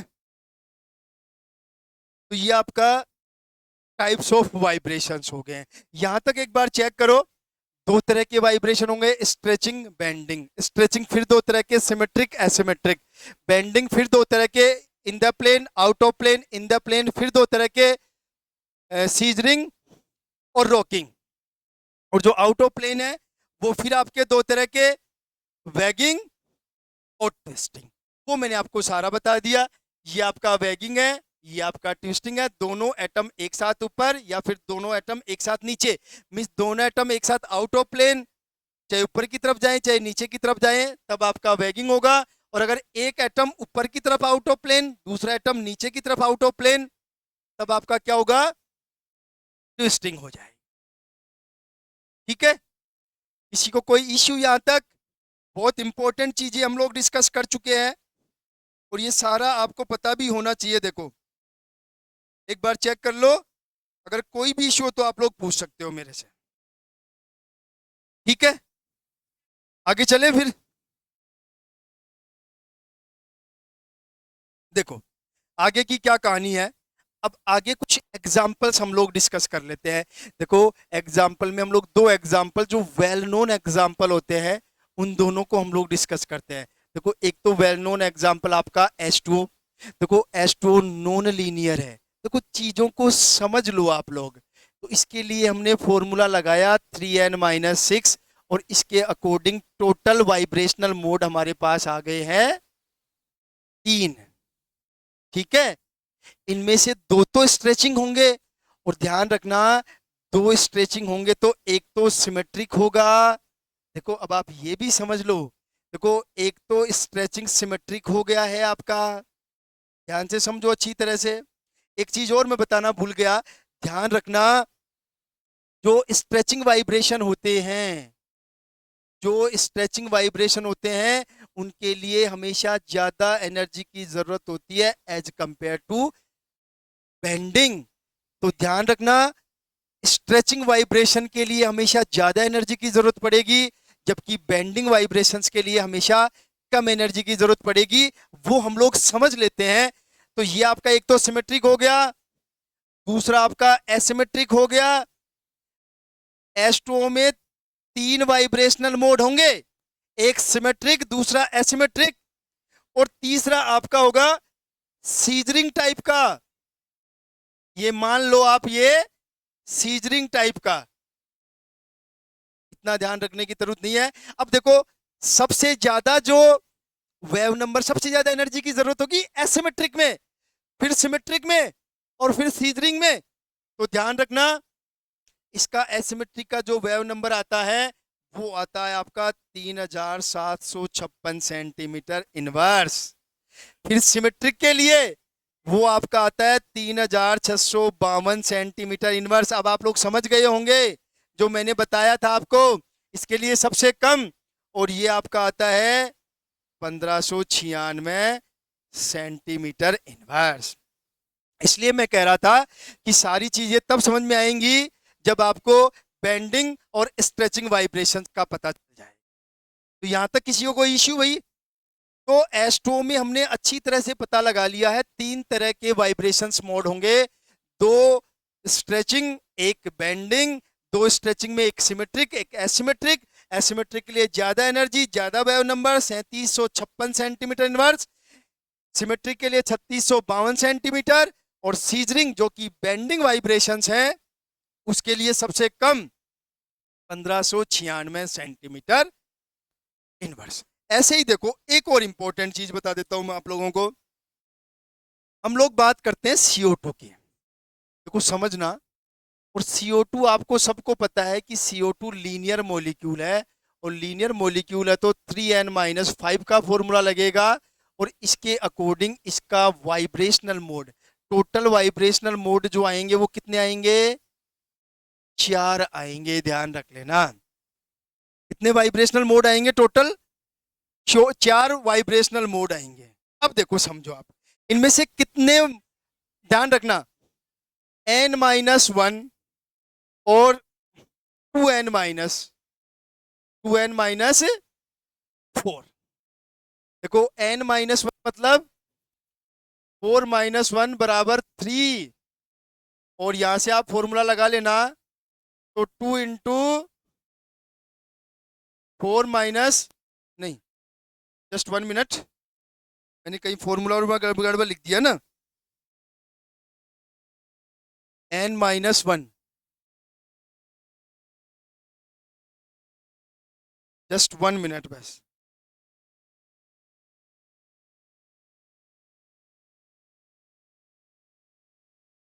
क्या लिखा था हमने? टोटल तो देखो मैं बता दूं, वैसे टोटल तो ठीक आ रहा है ये, है ना? सॉरी, बिल्कुल 3 ही तो एटम है, मैं भी कहाँ जा रहा हूँ, सही तो है, 3 आएगा। 4 क्यों लिखा मैंने? Just 1 minute. टोटल तो 4 है ही, कोई दिक्कत नहीं है आपको। तो यहाँ 1 बराबर 2, ये तो 2 आ गए। और यहां से अगर हम लोग बात करें n कितना था इसमें, तो 2 इंटू 3-4 बराबर 2। तो ध्यान रखना, दो तो स्ट्रेचिंग और 2 ही बेंडिंग वाइब्रेशन होंगे, ध्यान रख लेना भाई अच्छी तरह से। अब देखो 2 स्ट्रेचिंग होंगे तो वही, एक तो सिमेट्रिक और एक एसिमेट्रिक। अब देखो बड़ा इंपॉर्टेंट कंसेप्ट आएगा यहाँ पे। मान लो, एक बार आप मान के चलो कि ये आपका सपोज सिमेट्रिक है, तो दोनों बोन लेंथ या तो इंक्रीज होंगी या डिक्रीज होंगी। तो इस कंडीशन में जो आपका सिमेट्रिक वाइब्रेशन है, ध्यान से समझना, उसमें डाइपोल मोमेंट में चेंज नहीं होगा। डाइपोल मोमेंट नो चेंज, और नो चेंज, तो ये जो सिमेट्रिक वाला है वो आपका IR इनएक्टिव होगा, ध्यान रख लेना भाई अच्छी तरह से समझ लेना। कौन सा होगा? CO2 में जो 2 स्ट्रेचिंग वाइब्रेशन होते हैं उनमें सिमेट्रिक वाला वाइब्रेशन IR इनएक्टिव होगा। क्यों होगा? क्योंकि उसमें during the vibration dipole moment में चेंज नहीं हो रहा है, जबकि जो आपका एसिमेट्रिक वाला है उसमें डाइपोल मोमेंट में चेंज होगा, और डाइपोल मोमेंट में चेंज होगा तो ये IR एक्टिव होगा, ध्यान रख लेना। और IR एक्टिव होगा तो इसका जो, यहाँ पे तो इसका तो न्यू कर देना 0 आप लोग, ये तो IR इनएक्टिव है। और इसका जो न्यू बार आएगा एसिमेट्रिक का, वो आप लोगों को लिख के आना है 2350 सेंटीमीटर इनवर्स। क्या लिख के आना है आपको? 2350 सेंटीमीटर इनवर्स। इसके अलावा 2 बेंडिंग होंगे, 2 बेंडिंग कौन से होंगे वो भी मैं बना देता हूं, ध्यान रख लेना इस बात का। बेंडिंग जो होंगे वो हम लोग इस तरह से शो करते हैं, 2 बेंडिंग जो वाइब्रेशन है वो इस तरह से शो करते हैं। और ये दोनों जो हैं वो सेम वेव नंबर पे मिलते हैं 667 सेंटीमीटर इनवर्स पर। आप लोग अच्छी तरह से चेक कर लेना। देखो क्या कहानी समझ में आई, CO2 में 4 तरह के vibrational mode, 2 symmetric, 2 stretching, 2 bending. 2 stretching में से सिमेट्रिक जो है वो IR inactive, asymmetric IR active, 2 bending, और दोनों के दोनों बेंडिंग एक ही जगह 667 सेंटीमीटर इनवर्स पर। ये ध्यान रख लेना अच्छी तरह से। एक चीज और ध्यान रखना, ये आपको ऐसे लग रहा होगा कि सेम ही वाइब्रेशन है, ये सेम वाइब्रेशन नहीं है। इस डायग्राम में आपको सेम वाइब्रेशन लग रहे होंगे, लेकिन ये जो वाइब्रेशन होते हैं एक दूसरे के परपेंडिकुलर होते हैं। परपेंडिकुलर मतलब अगर एक ऐसे हो रहे हैं तो दूसरे ऐसे हो रहे हैं। अगर दो एटम ऐसे जा रहे हैं ऊपर नीचे, तो दो एटम आगे पीछे जाएंगे, एक दूसरे के परपेंडिकुलर होते हैं ये दोनों वाइब्रेशन। इनके लिए सेम एनर्जी की जरूरत होती है, इसलिए इन दोनों वाइब्रेशंस की वजह से जो स्पेक्ट्रम मिलता है वो एक ही जगह मिलता है, 667 सेंटीमीटर इनवर्स। इसका मतलब अगर हम लोग CO2 का IR स्पेक्ट्रम देखें तो हमें दो ही पीक मिलेंगे। मोड्स तीन है एक्टिव, बट मिलेंगी दो ही, क्योंकि दोनों जो बेंडिंग वाइब्रेशंस हैं उनकी पीक एक ही जगह मिलती है, 667 सेंटीमीटर इनवर्स पर। तो अब आपको जहां तक मेरे को लगता है बहुत सारी चीजें समझ में आ गई होंगी आप लोगों को। देखो एक बार बुक बुक तो क्या है, BSc की बुक उठा लेना आप लोग, BSc second year organic chemistry. काफी मिस्टेक्स तो हैं, लेकिन आपको हेल्प काफी मिल जाएगी जो मैं पढ़ा रहा हूं। अगर उसमें कहीं डाउट हो तो आप उस बुक्स में देख लेना। और अगर मीडियम इंग्लिश है तो एक बार आप सिंपल सा बेसिक YR शर्मा देख सकते हो। लेकिन अगर जो हिंदी मीडियम के स्टूडेंट्स हैं, अगर उनको कोई इश्यू हो तो फिर थोड़ा सा देख लेना बस। तो ध्यान रखना, ये जो पीक होगी उसको डीजनरेट पीक बोलते हैं। दो पीक एक जगह ही होती है तो ये डीजनरेट पीक होती है, दो तरह के वाइब्रेशंस की वजह से होती है। बट जब स्पेक्ट्रम देखेंगे तो एक ही पीक दिखाई देगी ना, लेकिन होते हैं दो तरह के वाइब्रेशंस। तो CO2 की कहानी समझ में आ गई, H2O की कहानी समझ में आ गई। कुछ और एग्जांपल्स बताता हूं मैं आप लोगों को।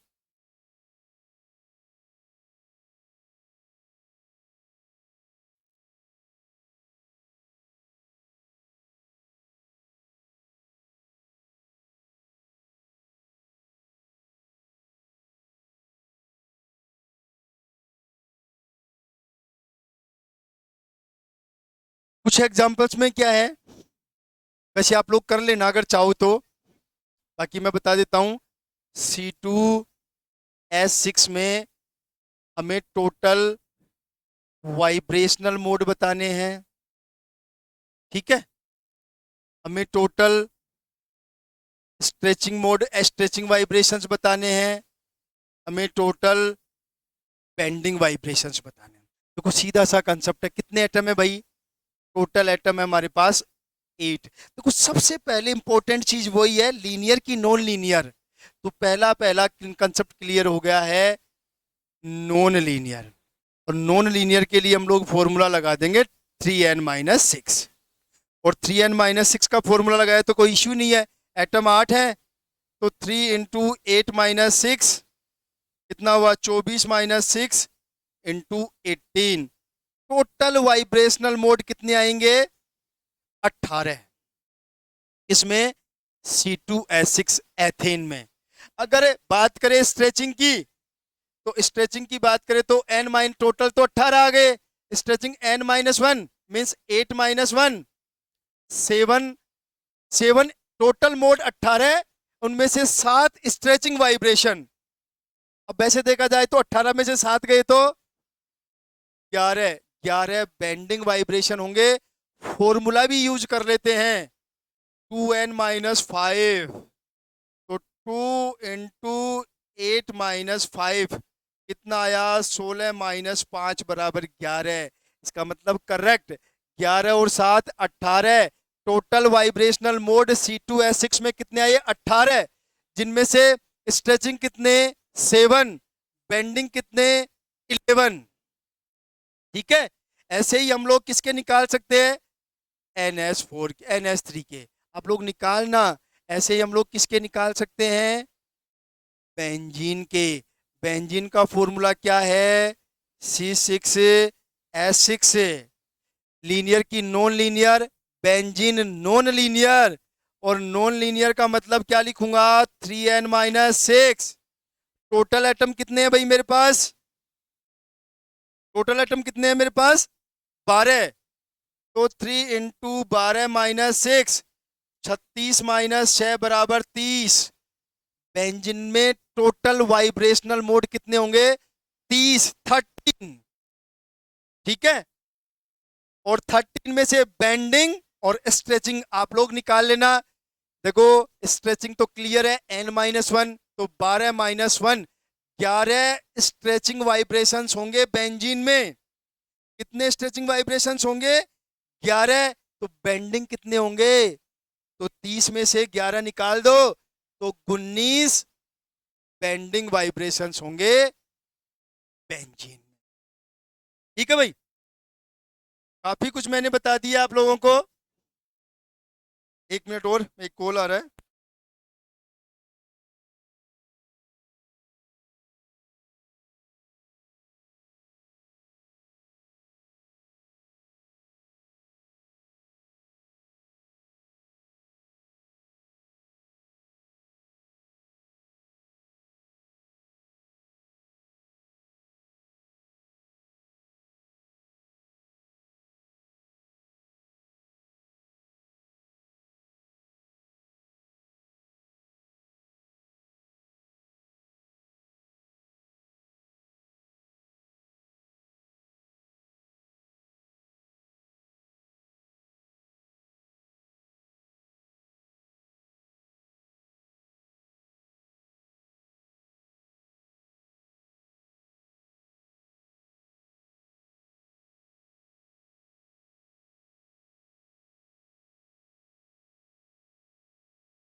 ठीक है, तो यहां तक आप लोग देख लेना एक बार। एक फोन आ गया था, अब सारी चीजें देखनी पड़ती हैं। तो आप लोग देख लेना, एक आधा पार्ट मैंने आप लोगों को करवा दिया है, बस थोड़ा सा पार्ट हमारा बचा है, उसको हम लोग एक क्लास में और डिस्कस कर लेंगे। ठीक है, कोई लंबा चौड़ा ज्यादा है नहीं। और फिर एक छोटी सी क्लास और रहेगी हमारी, जिसमें हम लोग जितने भी फंक्शनल ग्रुप हैं उसमें मैं बता दूंगा कि पर्टिकुलर किस फंक्शनल ग्रुप की जो IR पीक है वो किस रेंज पर या किस वेव नंबर पे आएगी। तो लगभग एक क्लास लंबी और एक छोटी सी क्लास लगभग आधे घंटे की, तो 1.5 क्लास मान के चलो। अभी हमारा ड्यू है IR, तो मैं जल्दी वो क्लास अपलोड कर दूंगा, तब तक आप लोग ये तैयार कर। ठीक है, तो क्लास के लिए इतना ही, ताकि नेक्स्ट टाइम फिर मिलते हैं। तब तक सबको नमस्कार।